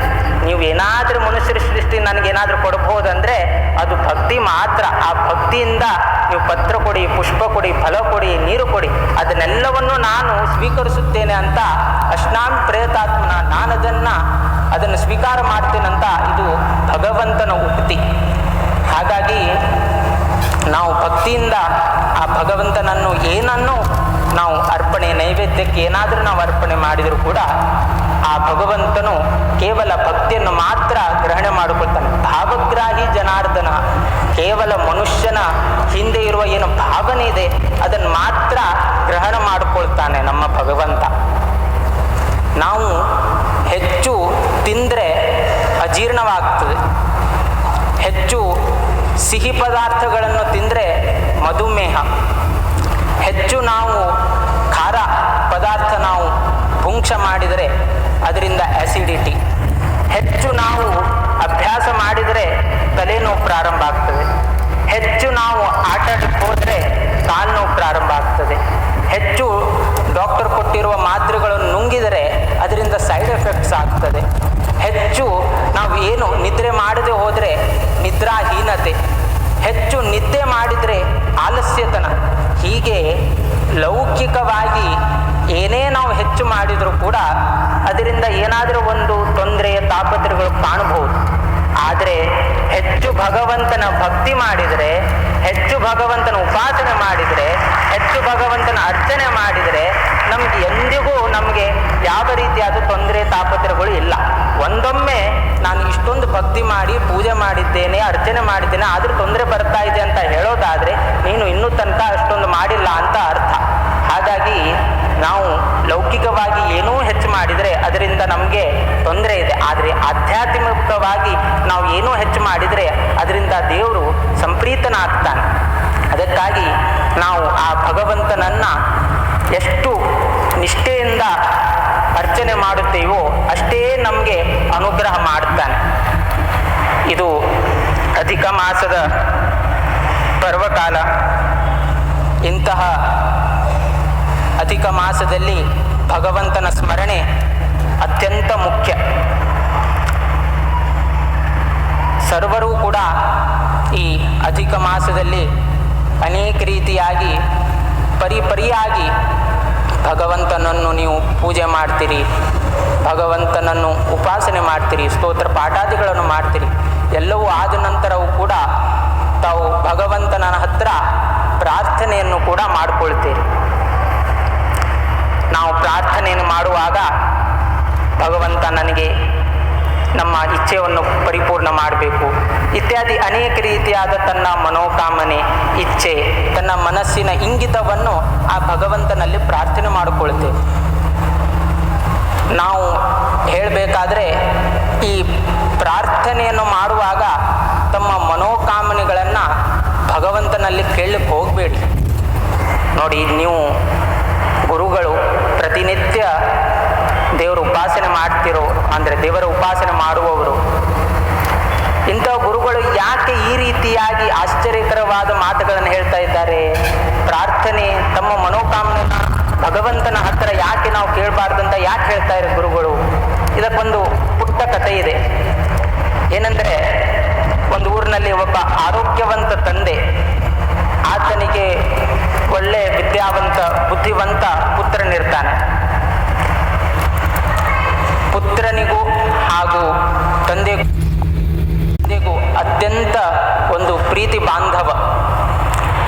ತಂದೆಗೆ ತನ್ನ ಪುತ್ರನ ಮೇಲೆ, ಮಗನ ಮೇಲೆ ಅತೀವ ಪ್ರೀತಿ, ಅತೀವ ಸ್ನೇಹ. ಪುತ್ರನಿಗೂ ತನ್ನ ತಂದೆಯ ಮೇಲೆ ಅತೀವ ಪ್ರೀತಿ, ಅತೀವ ಸ್ನೇಹ.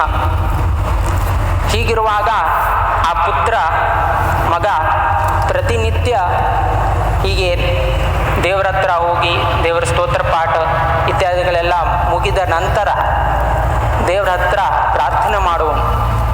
ಪ್ರಾರ್ಥನೆ ಮಾಡುವಾಗ ಏನು ಬೇಡ್ಕೊಳ್ತಾ ಇದ್ನಂದರೆ, ನನ್ನ ತಂದೆ ಸದಾ ಸರ್ವದಾ ನನ್ನ ಜೊತೆಗೆ ಇರಬೇಕು ಅಂತ ಪ್ರಾರ್ಥನೆ ಮಾಡಿಕೊಳ್ತಾ ಇದ್ದ. ಯಾಕಂದರೆ ತಂದೆ ಮೇಲೆ ಅತೀವ ಪ್ರೀತಿ, ಅತೀವ ಸ್ನೇಹ.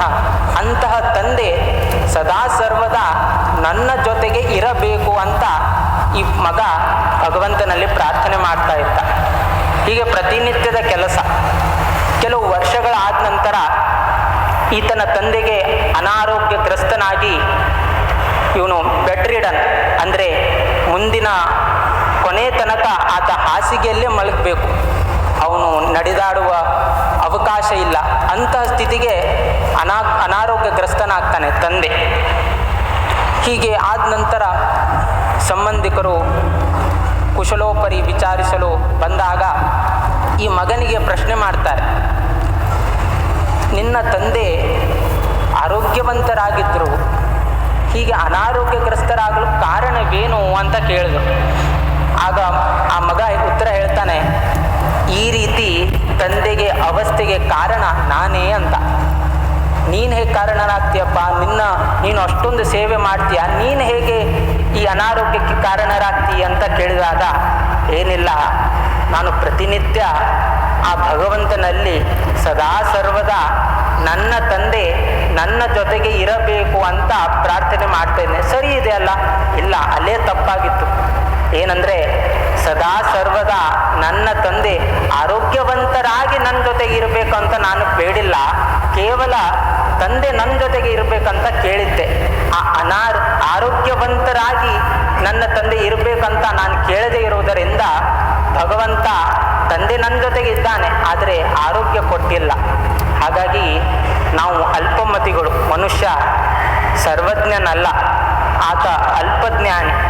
ಆತ ಏನು ಬೇಡಬೇಕಂತ ಗೊತ್ತಿರೋದಿಲ್ಲ, ಏನು ವಿಶೇಷಣ ಅದಕ್ಕೆ ಜೋಡಿಸ್ಬೇಕು ಅದು ಗೊತ್ತಿರೋದಿಲ್ಲ. ಕೇವಲ ತಂದೆ ನನ್ನ ಜೊತೆಗೆ ಇರಬೇಕಂತ ಹೇಳ್ದ, ಆದರೆ ಆರೋಗ್ಯವಂತನಾಗಿ ತಂದೆ ನನ್ನ ಜೊತೆಗೆ ಇರಬೇಕಂತ ನಾನು ಕೇಳಿಲ್ಲ, ಅದಕ್ಕಾಗಿ ಹೀಗಾಗಿತ್ತು ಅಂತ ಆ ಪುತ್ರ ಬಂದ ಸಂಬಂಧಿಕರಿಗೆ ಹೇಳ್ತಾನೆ. ಇದು ಲೌಕಿಕವಾಗಿರ್ಬೋದು, ಇದನ್ನೇ ಪುರಾಣದಲ್ಲೂ ಕೂಡ ನಾವು ನೋಡ್ಕೊಳ್ಬೋದು. ನರಸಿಂಹ ಅವತಾರಕ್ಕೆ ಕಾರಣರಾದವನು ಯಾರು? ಹಿರಣ್ಯಕಶಿಪು. ಆ ಹಿರಣ್ಯಕಶಿಪು ತಪಸ್ಸು ಮಾಡಿ ಬ್ರಹ್ಮದೇವರ ಹತ್ರ ವರವನ್ನು ಕೇಳ್ತಾನೆ. ಹೇಗೆ ಕೇಳ್ತಾನೆ ನೋಡಿ, ದಿವಾದಲ್ಲಿ ಅಥವಾ ರಾತ್ರಿ ನನ್ನ ಮರಣವಾಗಬಾರ್ದು, ಮನೆ ಒಳಗೆ ಮನೆ ಹೊರಗೆ ಮರಣವಾಗಬಾರ್ದು, ಆಯುಧದಿಂದ ಮರಣವಾಗಬಾರ್ದು, ಮನುಷ್ಯನಾಗಲಿ ಪ್ರಾಣಿಯಿಂದ ನನಗೆ ಯಾವ ಆತಂಕ ಬರಬಾರ್ದು, ಅವರಿಂದ ಮರಣ ನನಗೆ ಪ್ರಾಪ್ತವಾಗಬಾರ್ದು. ಹೀಗೆ ಅನೇಕ ರೀತಿಯಾಗಿ ಅವನು ವರಗಳನ್ನು ಬೇಡ್ತಾನೆ. ಬ್ರಹ್ಮದೇವರು ತಥಾಸ್ತು ಅಂತ ಹೇಳ್ತಾರೆ.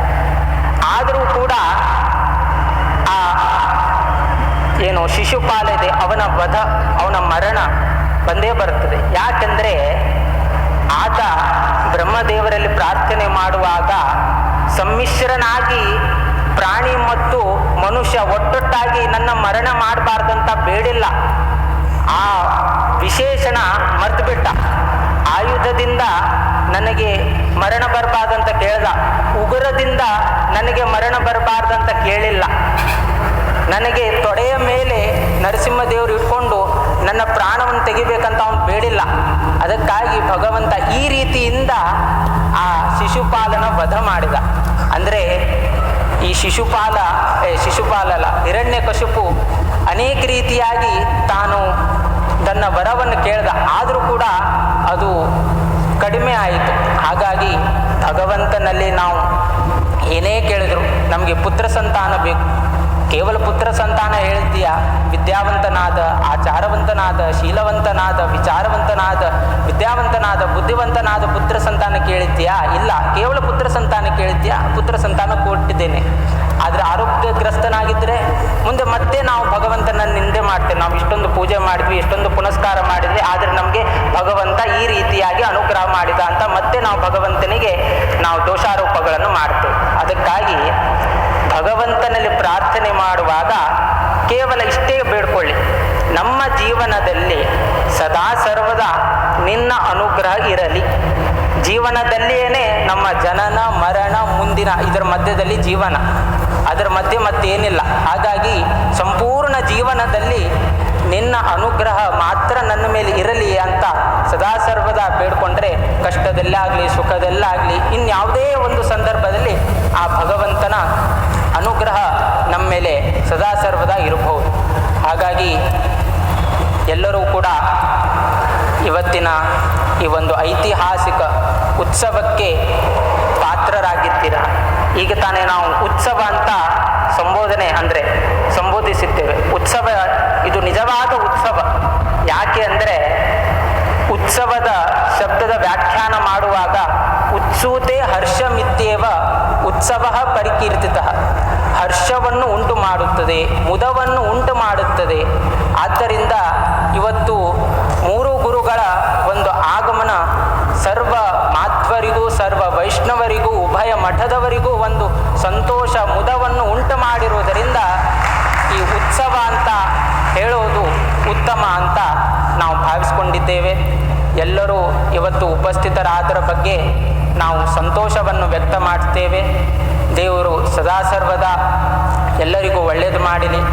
ನಿಮ್ಮ ನಿಮ್ಮ ಜೀವನದಲ್ಲಿ ಸರ್ವೋತ್ತಮನಾದ ಆ ಭಗವಂತನ ಹಾಗೂ ಜೀವೋತ್ತಮರಾದ ಆ ವಾಯುದೇವರ ಅನುಗ್ರಹ ಸದಾ ಸರ್ವದಾ ನಿಮ್ಮ ಮೇಲೆ ಇರಲಿ ಎಂದು ಭಗವಂತನಲ್ಲಿ ಹಾಗೂ ಅಸ್ಮತ್ ಗುರುಗಳಲ್ಲಿ ಪ್ರಾರ್ಥಿಸುತ್ತಾ ನಮ್ಮ ಎರಡು ಮಾತುಗಳಿಂದ ನಾವು ಮಂಗಲವನ್ನು ಹಾಡುತ್ತೇವೆ.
ಸಂವೇದ್ಯಂ ಕಟಾಕ್ಷೇಣಾಪಿ ವೀಕ್ಷಿತುಂ ನ ಕ್ಷಮಂತೆ ವಿಮತಯಸ್ತಮುಪಾಸೆ ಶ್ರಿಯಃಪತಿಂ ಮಯಿ ಸ್ಥಿತೋ ಮದಂಗೇಶು ಸ್ವತಂತ್ರೋ ವ್ಯಾಪ್ತವಾನ್ ಹರಿಃ ಸ ವಿಷ್ಣುಶ್ಚಾಸ್ವತಂತ್ರಂ ಮಾಂ ಸ್ವೇಚ್ಛಯಾ ವರ್ತಯತ್ಯಜಃ ಸ್ವಾತ್ಮನಸ್ತಸ್ಯ ಪೂಜಾಸ್ಯುಃ ಮನೋವಾಕ್ಕಾಯವೃತ್ತಯಃ ಮಮೈತಾಃ ಇತಿ ಕರ್ತಾರಂ ಉದ್ದೇಶ್ಯಂಚ ಹರಿಂ ಸ್ಮರೇತ್ ಧರ್ಮವಿಜ್ಞಾನವೈರಾಗ್ಯಪರಮೈಶ್ವರ್ಯಶಾಲಿನಃ ಆನಂದತೀರ್ಥಭಗವತ್ಪಾದಾನ್ ವಂದೇ ನಿರಂತರಂ ಆನಂದತೀರ್ಥೋಪದಿಷ್ಟೋ ನಿಧಿರ್ನಾರಾಯಣಃ ಪ್ರದರ್ಶಿತೋ ಯೇನ ಸಮ್ಯಕ್ ಜಯತೀರ್ಥಂ ತಮಾಶ್ರಯೇ ಸತ್ಯಾಭಿಜ್ಞಕರಾಬ್ಜೋತ್ಥಾನ್ ಪಂಚಾಶದ್ವರ್ಷಪೂಜಕಾನ್ ಸತ್ಯಪ್ರಮೋದತೀರ್ಥಾರ್ಯಾನ್ ನೌಮಿ ನ್ಯಾಯಸುಧಾರತಾನ್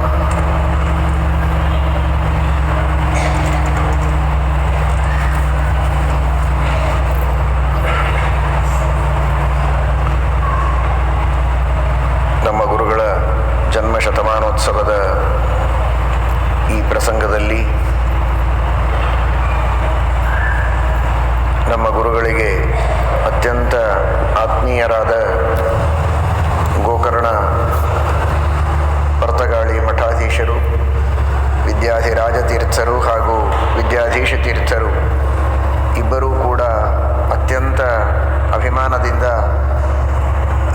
ಉತ್ಸವದ ಸಂದರ್ಭದಲ್ಲಿ ಆಗಮಿಸಿದ್ದು ನಮ್ಮೆಲ್ಲರಿಗೂ ಬಹಳ ಸಂತೋಷವಾಗಿದೆ. ಮುಂಬೈ ಮಹಾನಗರದಲ್ಲಿ ಚಾತುರ್ಮಾಸ್ಯವನ್ನು ನಮ್ಮ ಗುರುಗಳು ಮಾಡಿದ ಸಂದರ್ಭದಲ್ಲಿ ವಿದ್ಯಾಧಿರಾಜ ತೀರ್ಥರು ಕೂಡ ಅದೇ ಮಹಾನಗರದಲ್ಲಿಯೇ ಚಾತುರ್ಮಾಸ್ಯವನ್ನು ಸಂಕಲ್ಪ ಮಾಡಿದರು. ಆ ಸಂದರ್ಭದಲ್ಲಿ ಅವರಿಬ್ಬರ ಸಮಾಗಮವಾದದ್ದನ್ನು ನಾವು ಕೇಳಿದ್ವಿ. ಅಷ್ಟು ಒಂದು ಅನ್ಯೋನ್ಯವಾದ ಆತ್ಮೀಯವಾದ ಸಂಬಂಧ ಆಗಿನಿಂದಲೂ ನಡೆದು ಬಂದದ್ದು. ಅಂತಹ ಒಂದು ಸುಮಧುರವಾದ ಸಂಬಂಧದ ಸ್ಮರಣೆಯಾಗುವ ರೀತಿಯಲ್ಲಿ ಇವತ್ತು ಮತ್ತೆ ಪುನಃ ಉತ್ತರಾದಿ ಮಠದಲ್ಲಿ ಗುರುಗಳ ಶತಮಾನೋತ್ಸವದ ಸಂದರ್ಭದಲ್ಲಿ ಸಮಾಗಮವಾಗ್ತಾ ಇದೆ. ಮಧ್ಯದಲ್ಲಿ ಅನೇಕ ಬಾರಿ ಪರ್ತಗಾಳಿಯಲ್ಲಿ, ಕೂಡಲಿಯಲ್ಲಿ, ಹೀಗೆ ಅನೇಕ ಸಂದರ್ಭಗಳಲ್ಲಿ ಸಮಾಗಮವಾಗಿದೆ. ಈಗ ಮತ್ತೆ ಅವರು ಆಗಮಿಸಿದ್ದು ಬಹಳ ಸಂತೋಷದ ಸಂಗತಿ.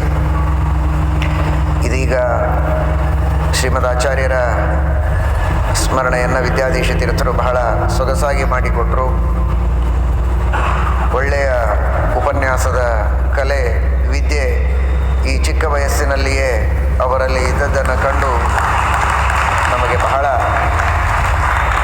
ಸಂತೋಷವಾಗಿದೆ. ಶ್ರೀಮದಾಚಾರ್ಯರ ಸಿದ್ಧಾಂತದ ಪ್ರಸಾರಕ್ಕೆ ವಿದ್ಯಾಧಿರಾಜ ತೀರ್ಥರು ಅವರ ಸಮಾಜಕ್ಕೆ ಒಂದು ಒಳ್ಳೆಯ ಕೊಡುಗೆಯನ್ನು ಕೊಟ್ಟಿದ್ದಾರೆ ಅಂತ ನಾವು ಹೇಳಬಹುದು.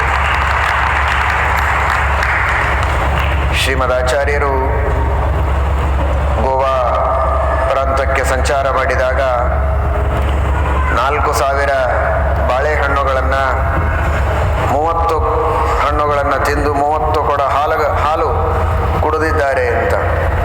ಶ್ರೀಮದಾಚಾರ್ಯರ ಇಂತಹ ಒಂದು ವಿಶಿಷ್ಟವಾದ ಇದೊಂದು ಪರಾಕ್ರಮವೇ. ಇದೇನು ದೊಡ್ಡ ವಿಷಯ ಅಂತ ಕೆಲವರು ಅನ್ಬೋದು. ಅಂಥದ್ದೇನು ದೊಡ್ಡ ವಿಷಯ, ತಿನ್ನೋದು ಗುರುಗಳ ಬಗ್ಗೆ ಬಹಳ ದೊಡ್ಡ ವಿಷಯ ಅಂತ ಹೇಳ್ಕೋಬೇಕಾ ಅಂತ ಹಾಗೆ ತಿಳಿಯಬೇಡಿ. ಮೊದಲನೇದಾಗಿ ದೊಡ್ಡ ವಿಷಯ ಏನು ಅಂತ ಕೇಳುವವರು ಮೊದಲು ತಾವು ತಿಂದು ತೋರಿಸಿದರೆ ಆಮೇಲೆ ಅದು ದೊಡ್ಡ ವಿಷಯವೋ ಸಣ್ಣ ವಿಷಯವೋ ಅಂತ ಹೇಳ್ಬೋದು. ಸರಿ, ನಮಗಾಗೋದಿಲ್ಲ, ಅವರು ತಿಂದಿದ್ದಾರೆ, ತಿನ್ನುವ ಸಾಮರ್ಥ್ಯ ಇದೆ ಅಂತ ಬೇಕಾದರೆ ನಾವು ಹೇಳ್ಬೋದು. ಅದು ದೊಡ್ಡಷ್ಟಕ್ಕೆ ಏನು ಅಂತ ಹಾಗೆ ತಿಳಿಯೋದಲ್ಲ. ಶ್ರೀಮದಾಚಾರ್ಯರ ಒಂದು ಮಹಾ ಸಾಮರ್ಥ್ಯವನ್ನು ತಿಳಿಸುವುದಕ್ಕೆ ಇದೊಂದು ದ್ಯೋತಕ ಅಷ್ಟೆ. ಒಂದು ಪ್ರಸಂಗದಲ್ಲಿ ವಾಮದೇವರಿಗೆ ಜೇನುತುಪ್ಪ ಹಾಕ್ತಾರೆ ಶ್ರಾದ್ದದ ಪ್ರಸಂಗದಲ್ಲಿ, ತಿನ್ನು ಅಂತ. ಶ್ರಾದ್ದದೊಳಗೆ ಹಾಕಿದ್ದನ್ನು ತಿನ್ನಬೇಕು, ಬೇಡ ಅಂತ ಅನ್ನಬಾರ್ದು. ಅವರ ಯೋಗ್ಯತೆ ನೋಡಿ ಹಾಕೋರು ಬೇಕಾದರೆ ಬಿಡಬೇಕೇ ಹೊರತು ಇವ್ರಿಗಲ್ಲಿ ಕೂತವರು ಬೇಡ ಅನ್ನಬಾರ್ದು. ಈ ಪರಿಸ್ಥಿತಿ ಇರ್ತದೆ. ಚಿಕ್ಕ ವಯಸ್ಸು ವಾಮದೇವರಿಗೆ ಅದನ್ನು ಸ್ವೀಕಾರ ಮಾಡಲಿಕ್ಕೆ ಆಗ್ತಾ ಇಲ್ಲ. ಬರೀ ಜೇನುತುಪ್ಪ ತಿನ್ನೋದು ಅಂದರೆ ಹೇಗೆ ತಿನ್ನೋದು, ಸಾಕು ಅನ್ನೋ ಹಾಗಿಲ್ಲ. ಏನು ಮಾಡಬೇಕು? ಆಗ ಮತ್ತೆ ಗಾಯತ್ರಿ ಮಂತ್ರದ ಜಪವನ್ನು ಮಾಡಿದಂತಹ ಮಹಾನುಭಾವರೇ ಅವರು ಇನ್ನೊಮ್ಮೆ ಆ ಗಾಯತ್ರಿಯ ಅನುಸಂಧಾನ ಮತ್ತೆ ಬರುವಂತೆ ಕಿವಿಯಲ್ಲಿ ಹೇಳಿ ಅಂತ ವಸಿಷ್ಠರಿಂದ ಹೇಳಿಸಿಕೊಂಡಾಗ ಮತ್ತೆ ಅವರಿಗೆ ಶಕ್ತಿ ಬಂತಂತೆ. ಇನ್ನು ಎಷ್ಟು ಬೇಕಾದರೂ ನೀವು ಹಾಕಿ ನಾನು ಸ್ವೀಕಾರ ಮಾಡ್ತೇನೆ ಎಂದ್ರಂತೆ. ಹೇಳುವ ತಾತ್ಪರ್ಯ ಇದು ಶ್ರೀಮದಾಚಾರ್ಯರಲ್ಲಿರುವಂತಹ ಅಸಾಧಾರಣವಾದ ಸಾಮರ್ಥ್ಯಕ್ಕೆ ಒಂದು ದ್ಯೋತಕ. ಅವರ ತಪಸ್ಸು, ಶ್ರೀಮದಾಚಾರ್ಯರಲ್ಲಿರುವಂತಹ ಮಂತ್ರಗಳ ಸಿದ್ಧಿ, ಭಗವಂತನ ಅನುಗ್ರಹ, ಅದಕ್ಕೆ ಇದು ಒಂದು ಸಣ್ಣ ದ್ಯೋತಕವೇ ಹೊರತು ಇದು ಕೇವಲ ತಿಂದದ್ದು ಅಂತ ಭಾವಿಸುವುದಲ್ಲ. ಅಂತಹ ಮಹಾ ಸಾಮರ್ಥ್ಯ ಶ್ರೀಮದಾಚಾರ್ಯರಿಗೆ ಬರೋದು ಅಂದರೆ ಅದರ ಹಿಂದೆ ಸಂಸಿದ್ಧ ಸಪ್ತಕೋಟಿ ಮಹಾಮಂತ್ರಾಣಂ ಅಂತಾರೆ. 7 ಕೋಟಿ ಮಹಾಮಂತ್ರಗಳ ಸಿದ್ಧಿಯನ್ನು ಮಾಡಿಕೊಂಡ ಮಹಾನುಭಾವರು ಶ್ರೀಮದಾಚಾರ್ಯರು. ಹಾಗಾದರೆ ಅಷ್ಟಕ್ಕಿಷ್ಟೇನ ಅಂತ ತಿಳಿಯಬೇಡಿ. ಅಂಗುಷ್ಠ ಮಾತ್ರಂ ಜಠರೇ ಪ್ರತಿಷ್ಠಿತಂ ಜಾಜ್ವಲ್ಯಮಾನಂ ಮಮ ಜಾತವೇದಸಂ ನಿತ್ಯಂ ಹಿತಂ ವಿಶ್ವದಹಂಚ ವಿತ್ತತಂ ವಿಶ್ವೇಶಚೇತ ಇತಿ ಸೋಬ್ರವಿತ್ತದ ಅಂತ. ವಿಶ್ವದಹಂ ಶ್ರೀಮದಾಚಾರ್ಯರು ಅಂದರೆ ವಾಯುದೇವರು. ವಾಯುದೇವರು ಇಡಿಯಾದ ಬ್ರಹ್ಮಾಂಡವನ್ನೇ ಹಾಕಿಕೊಂಡು ಜೀರ್ಣ ಮಾಡಿಕೊಳ್ಳಬಹುದು ತಮ್ಮ ಹೊಟ್ಟೆಯಲ್ಲಿ. ಅಂತಹ ಸಾಮರ್ಥ್ಯ ಇದ್ದವರು ವಾಯುದೇವರು. ಅವತಾರ ಕಾಲದಲ್ಲಿ ಅದನ್ನು ತೋರಿಸಿಲ್ಲ ಅಷ್ಟೇ ಮಹಿಮೆಯನ್ನು. ಮೂಲ ರೂಪದಲ್ಲಿ ವಾಯುದೇವರಿಗೆ ಅಷ್ಟು ಸಾಮರ್ಥ್ಯ ಇದೆ. ವಿಶ್ವವನ್ನೇ ನುಂಗಿ ಜೀರ್ಣ ಮಾಡಿಕೊಳ್ಳುವಂತಹ ಸಾಮರ್ಥ್ಯ ಇದ್ದವರು ಶ್ರೀಮದಾಚಾರ್ಯರು. ವಿಷ ಕುಡಿದರೂ ಜೀರ್ಣ ಮಾಡಿಕೊಂಡ ಮಹಾನುಭಾವರು. ಭುಕ್ತಂಚ ಜೀರ್ಣಂ ಪರಿಪಂಥಿ ದತ್ತಂ ವಿಷಂ ವಿಷಣ್ಣೋ ವಿಷಭೃದ್ಗಣೋತಃ. ಆ ರೀತಿಯಾಗಿ ವಿಷವನ್ನೂ ಜೀರ್ಣ ಮಾಡಿಕೊಂಡವರು, ವಿಶ್ವವನ್ನೂ ಜೀರ್ಣ ಮಾಡಿಕೊಳ್ಳುವ ಸಾಮರ್ಥ್ಯ ಇದ್ದವರು. ಈ ಎಲ್ಲ ಸಾಮರ್ಥ್ಯ ಭಗವಂತನ ಸ್ವಾಭಾವಿಕವಾದ ಅನುಗ್ರಹದ ಬಲದಿಂದ ಯಾವಾಗಲೂ ಅವರಿಗಿದೆ. ಅಂತಹ ಮಂತ್ರಸಿದ್ಧಿ ಇದೆ. ಅಂತಹ ಶ್ರೀಮದಾಚಾರ್ಯರ ಆ ಒಂದು ಕಾರ್ಯ ಅವರ ಮಹಿಮೆಯನ್ನು ನಮಗೆ ತೋರಿಸಿಕೊಡ್ತದೆ. ಅಂದರೆ ನಮ್ಮ ಗುರುಗಳು ಬರೀ ಹಣ್ಣು ಹಾಲು ತೆಗೆದುಕೊಂಡ ಗುರುಗಳು ಅಂತ ತಿಳಿಯುವುದಕ್ಕಲ್ಲ ನಾರಾಯಣ ಪಂಡಿತಾಚಾರ್ಯರು ಆ ಕಥೆ ಹೇಳಿದ್ದು. ಆ ರೀತಿಯ ಮಹಾಮಂತ್ರ ಸಿದ್ಧಿಯನ್ನು ಪಡೆದುಕೊಂಡಂತಹ ಭಗವದ್ ಅನುಗ್ರಹಕ್ಕೆ ಪಾತ್ರರಾದ ಗುರುಗಳು ನಮ್ಮ ಗುರುಗಳು ಅಂತ ತೋರಿಸಿಕೊಳ್ಳುವುದಕ್ಕೆ. ಈಗ ಒಂದು ಮಾತನ್ನು ತಿಳಿಯಿರಿ. ಯಾವುದಾದರೂ ಒಬ್ಬರ ಮನೆಗೆ ಒಬ್ಬ ಆಚಾರ್ಯರು ಬಂದಾಗ, ಅತಿಥಿ ಯಾರೇ ಬಂದರೂ ಸರಿ, ಅದರಲ್ಲಿಯೂ ವಿಶೇಷವಾಗಿ ನಿಷ್ಠಾವಂತರಾದ ಆಚಾರ್ಯರು, ಯತಿಗಳು ಇಂಥವರು ಬಂದು ಅವರ ಮನೆಯಲ್ಲಿ ಅವರು ಸಮರ್ಪಣೆ ಮಾಡಿದಂತಹ ಹಣ್ಣು ಹಾಲು ಇದನ್ನು ಸ್ವೀಕಾರ ಮಾಡ್ತಾರೆ ಅಂದರೆ ಆ ಯಜಮಾನನ ಒಂದು ವಿಶೇಷವಾದ ಭಾಗ್ಯ, ಅವನ ಅದೃಷ್ಟ ಚೆನ್ನಾಗಿದೆ ಅಂತ ಅರ್ಥ. ನೀನು ಕೊಟ್ಟದ್ದೇನು ಸರಿಯಾಗಿಲ್ಲಪ್ಪ, ನನಗೆ ಬೇಡ ಅಂತ ಹೋದರೆ ಅದು ಆ ಯಜಮಾನನಿಗೆ ಮನಸ್ಸಿಗೆ ನೋವಾಗತ್ತೆ ಅನ್ನೋದು ಒಂದು, ಅವನ ಭಾಗ್ಯದಲ್ಲಿಯೂ ಸ್ವಲ್ಪ ನ್ಯೂನತೆ ಇದೆ ಅಂತ ಅರ್ಥ. ಬಂದ ಅತಿಥಿ ಅಥವಾ ಒಬ್ಬ ಆಚಾರ್ಯ ಯತಿ ಇವನು ಕೊಟ್ಟದ್ದನ್ನು ಸ್ವೀಕಾರ ಮಾಡಿಲ್ಲ ಅಂದರೆ ಅವನಿಗೇನೋ ಒಂದು ಸ್ವಲ್ಪ, ಹಾಗಂತ ಹೇಳಿ ಬಹಳ ಬೇಜಾರು ಮಾಡ್ಕೋಬೇಡಿ. ಯಾವುದೋ ಒಂದು ಸಂದರ್ಭದಲ್ಲಿ ನೀವೇನೋ ಕೇಳೋದು, ಅವರು ಮಡಿಯಲ್ಲಿ ಮಾತ್ರ ತೆಗೆದುಕೊಳ್ತಾರೆ, ಸ್ನಾನ ಆಗಬೇಕು, ಸ್ನಾನ ಆಗಿಲ್ಲ, ಮಡಿ ಇಲ್ಲ, ನೀವು ಕೊಡೋದು ಈಗ ಬೇಡ ಅಂದರೆ ಓ ಹಾಗಾದರೆ ನಮ್ಮ ಭಾಗ್ಯ ಹೋಯಿತು ಅಂತ ದುಃಖ ಪಡಬೇಡಿ. ಹೇಳುವುದರ ಉದ್ದೇಶ ನೀವು ಮಾನಸಿಕವಾಗಿ ಸಮರ್ಪಣೆ ಮಾಡಿದ್ದನ್ನು ಅವರು ಬೇರೆ ಸಂದರ್ಭದಲ್ಲಿಯೂ ಸ್ವೀಕಾರ ಮಾಡಿ ಅನುಗ್ರಹ ಮಾಡಬಹುದು, ತಪ್ಪೇನಿಲ್ಲ.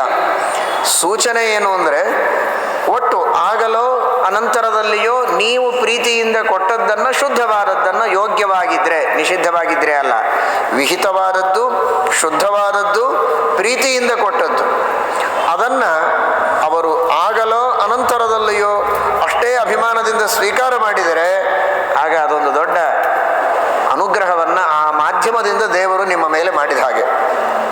ಅದರಿಂದ ವಿಶೇಷವಾದ ಸೌಭಾಗ್ಯ ಎಲ್ಲವೂ ಸಿಗತ್ತೆ. ಹೀಗೆಲ್ಲ ಇದೆ. ಹಾಗಾದರೆ ಇವತ್ತು ನಮ್ಮ ಇದೀಗ ಹೇಳಿದರು ಗೋಕರ್ಣ ಪರ್ತಗಾಳಿ ಮಠದ ಶಿಷ್ಯರು ಸರಸ್ವತಿ ಪುತ್ರರು ಹೌದು, ಲಕ್ಷ್ಮೀ ಪುತ್ರರು ಹೌದು ಅಂತ. ಅದಕ್ಕೇನು ಕಾರಣ ಅಂದರೆ, ಅಂತಹ ಸರಸ್ವತಿ ಪತಿಗಳಾದ ಭಾರತೀ ಪತಿಗಳಾದ ವಾಯುದೇವರು ಮಹಾ ಐಶ್ವರ್ಯ ಸಂಪನ್ನರು, ಧರ್ಮ ವಿಜ್ಞಾನ ವೈರಾಗ್ಯ ಪರಮೈಶ್ವರ್ಯ ಶಾಲಿನಃ, 14 ಲೋಕಗಳ ಮೇಲೆ ಐಶ್ವರ್ಯವನ್ನು, ಒಡೆತನವನ್ನು ಪಡೆದಂತಹ ಶ್ರೀಮದಾಚಾರ್ಯರು. ಅವರು ಒಂದು ಬಾಳೆಹಣ್ಣು ತಿಂದಿದ್ರೂ ಬೇಕಾದಷ್ಟು ಭಾಗ್ಯ ಬರ್ತಿತ್ತು ಆ ಗೋವಾ ಪ್ರಾಂತಕ್ಕೆ.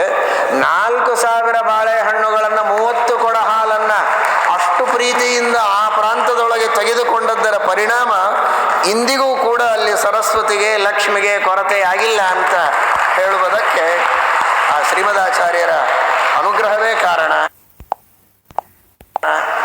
ಇಲ್ಲ ಅಂದರೆ ಶ್ರೀಮದಾಚಾರ್ಯ ಯಾಕೆ ಅಷ್ಟು ಪ್ರೀತಿಯಿಂದ ಸ್ವೀಕಾರ ಮಾಡ್ತಾ ಇದ್ರು? ಪ್ರಸಾದ ಚಿಹ್ನಾನಿ ಪುರಃಫಲಾನಿ ಅಂತ, ಮುಂದೆ ಮಹಾಫಲವನ್ನು ಕೊಡಬೇಕು ಅಂತ ಉದ್ದೇಶ ಇದೆ ಅನ್ನೋದಕ್ಕಾಗಿ ಹಾಗೆ ಅನುಗ್ರಹವನ್ನು ಶ್ರೀಮದಾಚಾರ್ಯರು ಆ ಪ್ರಾಂತದ ಜನರ ಮೇಲೆ ಮಾಡಿದ್ದಾರೆ ಅಂತ ನಾವು ಭಾವಿಸಬೇಕು. ಇದಕ್ಕೆ ದಾಖಲೆ ಏನು ನಾವು ಕೊಡಬೇಕಾಗಿಲ್ಲ, ಪ್ರತ್ಯಕ್ಷ ನಿದರ್ಶನ ಇದೆ, ಎಲ್ಲರಿಗೂ ಗೊತ್ತಿದ್ದು. ಶ್ರೀಮದಾಚಾರ್ಯರ ಅನುಗ್ರಹ ಅವತ್ತು ಸ್ವೀಕಾರ ಮಾಡಿದ್ದು ಇತಿಹಾಸದಲ್ಲಿ ದಾಖಲೆಯಾಗಿದೆ, ಅದರ ಫಲ ಇವತ್ತು ಪ್ರತ್ಯಕ್ಷದಿಂದ ಕಾಣ್ತಾ ಇದೆ. ಹೀಗಾಗಿ ಗುರುಗಳ ಅನುಗ್ರಹ ಇದ್ದರೆ ಏನಾಗತ್ತೆ ಎನ್ನುವುದಕ್ಕೆ ಈ ಪ್ರಾಂತದ, ಗೋವಾ ಪ್ರಾಂತದ ಭಕ್ತರೇ ಅದಕ್ಕೆ ಸಾಕ್ಷಿ. ಗೋಕರ್ಣ ಪರ್ತಗಾಳಿ ಮಠದ ಮಠಾಧೀಶರು, ಶಿಷ್ಯರು ಅವರೇ ಸಾಕ್ಷಿ ಶ್ರೀಮದಾಚಾರ್ಯರ ಅನುಗ್ರಹಕ್ಕೆ ಎಂಬುದಾಗಿ ನಾವು ಅತ್ಯಂತ ಅಭಿಮಾನದಿಂದ ಹೇಳ್ತೇವೆ.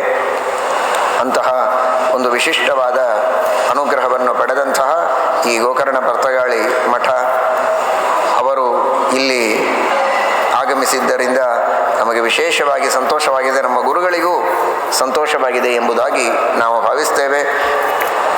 ಇಬ್ಬರೂ ವಿದ್ಯಾಧಿರಾಜರಿಗೂ ವಿದ್ಯಾಧೀಶರಿಗೂ ಕೂಡ ಹೃತ್ಪೂರ್ವಕವಾದ ಅಭಿನಂದನೆಗಳನ್ನು ಈ ಸಂದರ್ಭದಲ್ಲಿ ತಿಳಿಸ್ತಾ ಇದ್ದೇವೆ.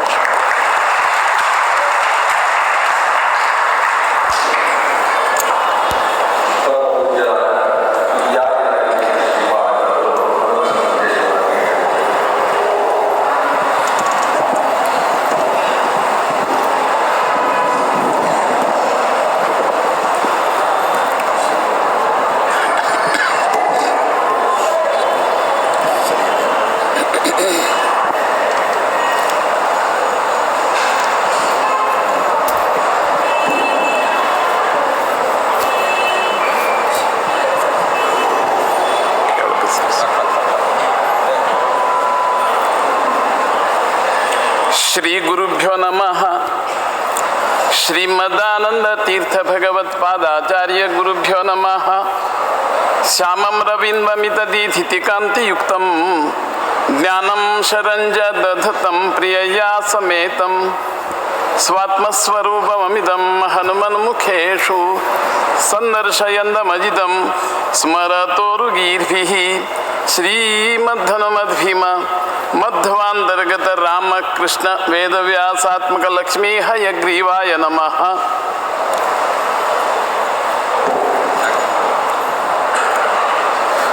ಇಂದಿನ ದಿನದ ಮಹತ್ವವನ್ನು ಈಗ ತಾನೇ ಪ್ರಿಯ ಶಿಷ್ಯರು ಉಲ್ಲೇಖಿಸಿದ್ದಾರೆ. ಇಂದು ಮತ್ತೊಂದು ಯೋಗ ಇದೆ, ವಜ್ರಯೋಗ. ವಜ್ರವು ಅನರ್ಘ್ಯ ವಸ್ತು. ಮೊದಲ ಸಂದರ್ಶನದಲ್ಲಿ ವಜ್ರಕ್ಕೆ ಮಣ್ಣಿನ ಕಲ್ಮಶ ಹತ್ತಿಕೊಂಡು ಕಾಣಲು ಚಂದ ಕಾಣುವುದಿಲ್ಲ. ಯಾವ ರೀತಿಯಲ್ಲಿ ವಜ್ರಕ್ಕೆ ಕಟ್ಸ್ ಅಂಥೇಳಿ ಅದಕ್ಕೆ ಕಟ್ತಾರೋ, ಯಾವ ರೀತಿಯಲ್ಲಿ ವಜ್ರವನ್ನು ತಿಕ್ಕಬೇಕು ಚೆನ್ನಾದ ಕ್ರಮದಲ್ಲಿ, ತಿಕ್ಕಿದಂತೆ ಅದು ದೇದೀಪ್ಯಮಾನ ಪ್ರಕಾಶಮಾನವಾಗತ್ತೆ. ಅಂತೆಯೇ ಯೋಗಾಯೋಗವೋ ಅನ್ನುವಂತೆ ಎಲ್ಲ ಶುಭ ಕಾರ್ಯಕ್ಕೂ ಶುಭ ಉದ್ದೇಶಕ್ಕೂ ದೇವರ ಪ್ರೇರಣೆ ಇರ್ತದೆ ಅನ್ನೋದಕ್ಕೂ ಒಂದು ಮಾತು ಇಂದಿನ ಒಂದು ವಜ್ರಯೋಗದ ಸಂದರ್ಭದಲ್ಲಿ ಮಾತನಾಡಲು ಇಚ್ಛಿಸ್ತೇವೆ. ನಾವು ಅಧಿಕ ಮಾಸದ ಸಂದರ್ಭ ಬ್ಯಾಂಗ್ಳೂರಿಗೆ 4.5 ವರ್ಷಗಳ ಬಳಿಕ ಬಂದವರಾಗಿದ್ದೆವು. ನಾವು ನಿಂತಲ್ಲಿ ಸಮೂಹ, ನಮಗೆ ಸಾಮಾನ್ಯ ಇಲ್ಲಿ 20,000 ಜನ ಸಮೂಹ ಇದೆ. 1957ನೇ ಇಸ್ವಿಯಲ್ಲಿ ಕೇವಲ 5-6 ಮನೆಗಳು, ಅಲ್ಲಿ ವೈಷ್ಣವ ಮನೆಗಳು 3, ಮಠೀಯ ಶಿಷ್ಯರು ಒಬ್ಬರೇ. ನಮಗೆ ಈ ಬ್ಯಾಂಗ್ಳೂರು ನಗರದಲ್ಲಿ ಒಂದು ಮಠ ಕಟ್ಟಿಸಿಕೊಳ್ಳುವಂಥ ಮಹಾಪ್ರಯಾಸ, ಮಹತ್ವಾಕಾಂಕ್ಷೆ ಪಟ್ಟ ನಮ್ಮ ಪ್ರಿಯ ಗುರುಗಳು ಈಗ ಕಟ್ಟಿಸಿರುವ ಈ ಭವ್ಯ ನಮ್ಮ ಬಸವನಗುಡಿಯ ಮಠದ ವಾಸ್ತು ಭವ್ಯವಾಗಿದೆ. ಎಲ್ಲ ಸಾಮಾಜಿಕ ಸಂದರ್ಭಗಳಿಗೆ ಸ್ಪಂದಿಸ್ತಾ ಇದೆ. ಗೌಡ ಸಾರಸ್ವತ ಸಮಾಜಕ್ಕೊಂದು ಜೀವನ ಕೊಟ್ಟದ್ದು ನಮ್ಮ ಗುರುಗಳೇ. ಇಲ್ವಾದರೆ ಒಂದು ಕೇಂದ್ರ ಅನ್ನೋದು ಇದ್ದಿಲ್ಲ ನಮಗೆ. ಮೊದಲ ಕೇಂದ್ರ ಅನ್ನುವಂತೆ ಸಾಮಾಜಿಕ ಧಾರ್ಮಿಕ ಉತ್ಥಾನಕ್ಕಾಗಿ ನಮ್ಮ ಸಮಾಜಕ್ಕೆ ಕಲ್ಯಾಣಾಭಿವೃದ್ಧಿ ಕಾರ್ಯಗಳಿಗೆ ಸ್ಪಂದಿಸಲು ಸಹಾಯಕವಾಗುವಂಥ ದೊಡ್ಡ ಮಟ್ಟದ ವಿನ್ಯಾಸ ಇಲ್ಲಿ ಮಾಡಿರೋದನ್ನು ನಾವು ಸ್ಮರಿಸ್ತೇವೆ. ಅಂತೆ ಈ ಲಕ್ಷ್ಮೀ ನರಸಿಂಹ ದೇವರ ಸನ್ನಿಧಿಯಲ್ಲಿಯೂ ನಮಗೂ ಬರಲು ಒಂದು ಸಮಾಗಮ ಸಂದರ್ಭ ಕೂಡಿ ಬಂತು. ನಾವಿಲ್ಲಿ ಬರಬೇಕು. ಉತ್ತರಾಶ್ರೀಗಳವರು ತಮ್ಮ ಪ್ರಿಯ ಗುರುಗಳ ಶತಮಾನೋತ್ಸವದ ಸಂದರ್ಭಕ್ಕಾಗಿ ಬ್ಯಾಂಗ್ಳೂರಿನಲ್ಲೇ ವಾಸ್ತವ್ಯದಲ್ಲಿ ಇದ್ದಿರಬೇಕು. ಈ ಸಂದರ್ಭ ಕೂಡಿ ಬರಬೇಕಾದ್ರೆ ಒಂದು ಯೋಗ ಅನ್ನುವಂತೆ ಕೂಡಿ ಬಂದಿದೆ. ನರಸಿಂಹದೇವರ ಭವ್ಯ ವಿರಾಟ್ ರೂಪವನ್ನು ಮನಗಂಡು ನಾವು ಸಂತೋಷ ಪಡ್ತಾ ಇದ್ದೇವೆ. ಇಂತಹ ಒಂದು ದೇವ ಮಂದಿರ ಸಮಾಜದಲ್ಲಿ ಇರಬೇಕು. ಧಾರ್ಮಿಕ ಸಾಮಾಜಿಕ ಅಲ್ಲದೆ ಧರ್ಮ ಸಂಸ್ಕೃತಿಯ ಸಂವರ್ಧನೆಗೆ ಇಂತಹ ಮಂದಿರಗಳ ಅವಶ್ಯಕತೆ ಇದೆ. ನಾವು ಎತ್ತೆತ್ತಲೂ ತಿರುಗಾಡ್ತಾ ಇದ್ದೇವೆ. ಎಲ್ಲ ಪಾಶ್ಚಾತ್ಯ ಸಂಸ್ಕೃತಿಯ ಅನುಕರಣೆ ನಮ್ಮಲ್ಲಿ ತುಂಬಿ ನಿಂತಿದೆ. ದ್ವಯಮೇವ ಕೇವಲಂ ವ್ಯಸನಂ, ಹರಿಪಾದ ಸೇವನಂ ವ್ಯಸನಂ, ವಿದ್ಯಾಭ್ಯಸನಂ ವ್ಯಸನಂ. ಇದು ಭಾರತ ಪಾರಿಜಾತ ಚಂಪು ಅನ್ನುವ ಕಾವ್ಯದಲ್ಲಿದೆ. ವ್ಯಸನ ಹಚ್ಚಿಕೊಳ್ಳೋದಾಗಿದ್ರೆ 2 ವ್ಯಸನ ಹಚ್ಚಿಕೊಳ್ಬೇಕಂತ. ವ್ಯಸನಗಳು ಬಹು ಇವೆ. ಸಪ್ತ ವ್ಯಸನಗಳು ಅನ್ನೋದು ಸುಪ್ರಸಿದ್ಧವಾಗಿವೆ. ಒಂದೊಂದು ವ್ಯಸನದಿಂದ ದೋನ್ ಮೂಲೆ ಪೋಸ್ಲೆ ಜಾತ, ಒಂದು ಮರಾಠಿ ಮಾತಿದೆ. ಒಂದೊಂದು ವ್ಯಸನದಿಂದ 2 ಮಕ್ಕಳನ್ನು ಸಾಕುವಷ್ಟು ಸಂಪತ್ತನ್ನು ನಾವು ಪೋಲ್ಗೊಳಿಸಿಕೊಳ್ತೇವೆ, ಹಾಳು ಮಾಡಿಕೊಳ್ತೇವೆ. ಅದನ್ನೇ ಜೀವನದ ಉತ್ಪಥವನ್ನು ಹೊಂದಬೇಕಾದ್ರೆ 2 ವ್ಯಸನ. ಯಾವುದದು? ಇದರಿಂದ ಮಾನ ನಷ್ಟ ಇಲ್ಲ, ಧನ ನಷ್ಟ ಇಲ್ಲ, ಪ್ರಾಣ ನಷ್ಟನೂ ಇಲ್ಲ. ಅದೇ ದ್ವಯಮೇವ ಕೇವಲಂ ವ್ಯಸನಂ. ಒಂದು ವಿದ್ಯಾಭ್ಯಸನಂ, ಮತ್ತೊಂದು ಹರಿಪಾದ ಸೇವನಂ. ವಿದ್ಯಾಭ್ಯಸನದಿಂದ ಪಾತಕಗಳೆಲ್ಲವೂ ನಷ್ಟವಾಗ್ತದಂತೆ. ಯಾಕೆ? ಆತ ವಿವೇಕಿ ಆಗ್ತಾನೆ, ವಿಚಾರಿ ಆಗ್ತಾನೆ. ಯಾವುದು ಶುಭೇನ ಕರ್ಮಣ ಸ್ವರ್ಗಂ ಆಚಾರ್ಯರ ಅಣುಭಾಷ್ಯದಲ್ಲಿದೆ. ಶುಭ ಕರ್ಮದಲ್ಲಿ ಆಸಕ್ತನಾಗ್ತಾನೆ, ಶುಭವನ್ನೇ ಆಚರಿಸಲು ಪ್ರಯತ್ನ ಪಡ್ತಾನೆ. ಧಿರಯಂಚ ವಿಕರ್ಮಣ, ಕೆಟ್ಟ ಕೆಲಸದಲ್ಲಿ ಧುಮುಕಿದ್ರೆ ಆತನಿಗೆ ನರಕ ಸದೃಶವಾದಂತಹ ದುಃಖವನ್ನು ಆತ ಅನುಭವಿಸಬೇಕಾಗ್ತದೆ. ಅಂತೆ ತಾತ್ಪರ್ಯ, ಉತ್ಪಥದ ಮಾರ್ಗವನ್ನು ನಾವು ಹೊಂದಬೇಕಾದ್ರೆ ಜ್ಞಾನಾರ್ಜನೆ ಬೇಕಂತ. ನಮ್ಮ ಉತ್ತರಾದಿ ಶ್ರೀಗಳವರು ಹಿಂದಿನವರು, ಇವರ ಪ್ರಿಯ ಗುರುಗಳು ಸತ್ಯಪ್ರಮೋದ ತೀರ್ಥರು, ಇವರನ್ನು ಋಷಿಪಂಚಮಿ ಅಂದು. ಸ್ವಾತಿ ನಕ್ಷತ್ರ ಯಾವ ಧಾರ್ಮಿಕ ಪೀಠಾಧಿಪತಿಗಳಿಗೆ ಋಷಿಪಂಚಮಿ ಅಂದು ಪ್ರಾಣೋತ್ಕ್ರಮಣ ಅನ್ನುವಾಗೆ ಮುಕ್ತಿ ಮೋಕ್ಷವನ್ನು ಮೋಕ್ಷಾರೂಢರಾದ ಸಂದರ್ಭ ಇಲ್ಲ. ಸ್ವಾತಿ ನಕ್ಷತ್ರ ಅದು ನಮ್ಮಲ್ಲಿ ರೂಢವಾಗಿದೆ. ಸ್ವಾತಿ ನಕ್ಷತ್ರವು ಎಲ್ಲ ಕಾರ್ಯಕ್ಕೂ ಶುಭವನ್ನು ಕೋರ್ತದಂತೆ. ಆತಿ ಸ್ವಾತಿ, ನಿರಂತರ ಅದು ಉತ್ತಮ ಯಶಸ್ಸನ್ನು ತಂದುಕೊಡುವಂಥ ನಕ್ಷತ್ರ. ಆ ನಕ್ಷತ್ರಕ್ಕೆ ಅಭಿಮಾನಿ ದೇವತೆ ಅಂತ ಹೇಳಿದರೆ ಹನುಮಂತ ದೇವರು. ಜೀವೋತ್ತಮ ಅನ್ನುವ ಹೆಸರು ಪಡೆದಿರುವ 50 ವರ್ಷಕ್ಕೂ ಮೇಲ್ಪಟ್ಟು ಪೀಠಾಧಿಪತಿತ್ವವನ್ನು ನಿರ್ವಹಿಸಿದ್ದಾರವರು. 70 ವರ್ಷ ಇರಬೇಕು. ಆಚಾರ್ಯರು ಕೂಡ 78 ವರ್ಷ. ನಮ್ಮ ಶ್ರೀಮದಾನಂದ ತೀರ್ಥರು 78-79 ವರ್ಷ ಇಹಲೋಕದಲ್ಲಿ ದೃಶ್ಯಮಾನರಾಗಿದ್ದರು ಅನ್ನುವ ಕಥೆ ಇದೆ, ಸಂದರ್ಭ ಇದೆ. ಅಂತೆ ನಮ್ಮ ಗುರುಗಳಿಗೂ ಅಷ್ಟೇ ವಯಸ್ಸು ದಾಟಿತ್ತು. ಗಂಡಕ ಯಾತ್ರೆಯನ್ನು ಮಾಡಿದ್ರು ಅವರು.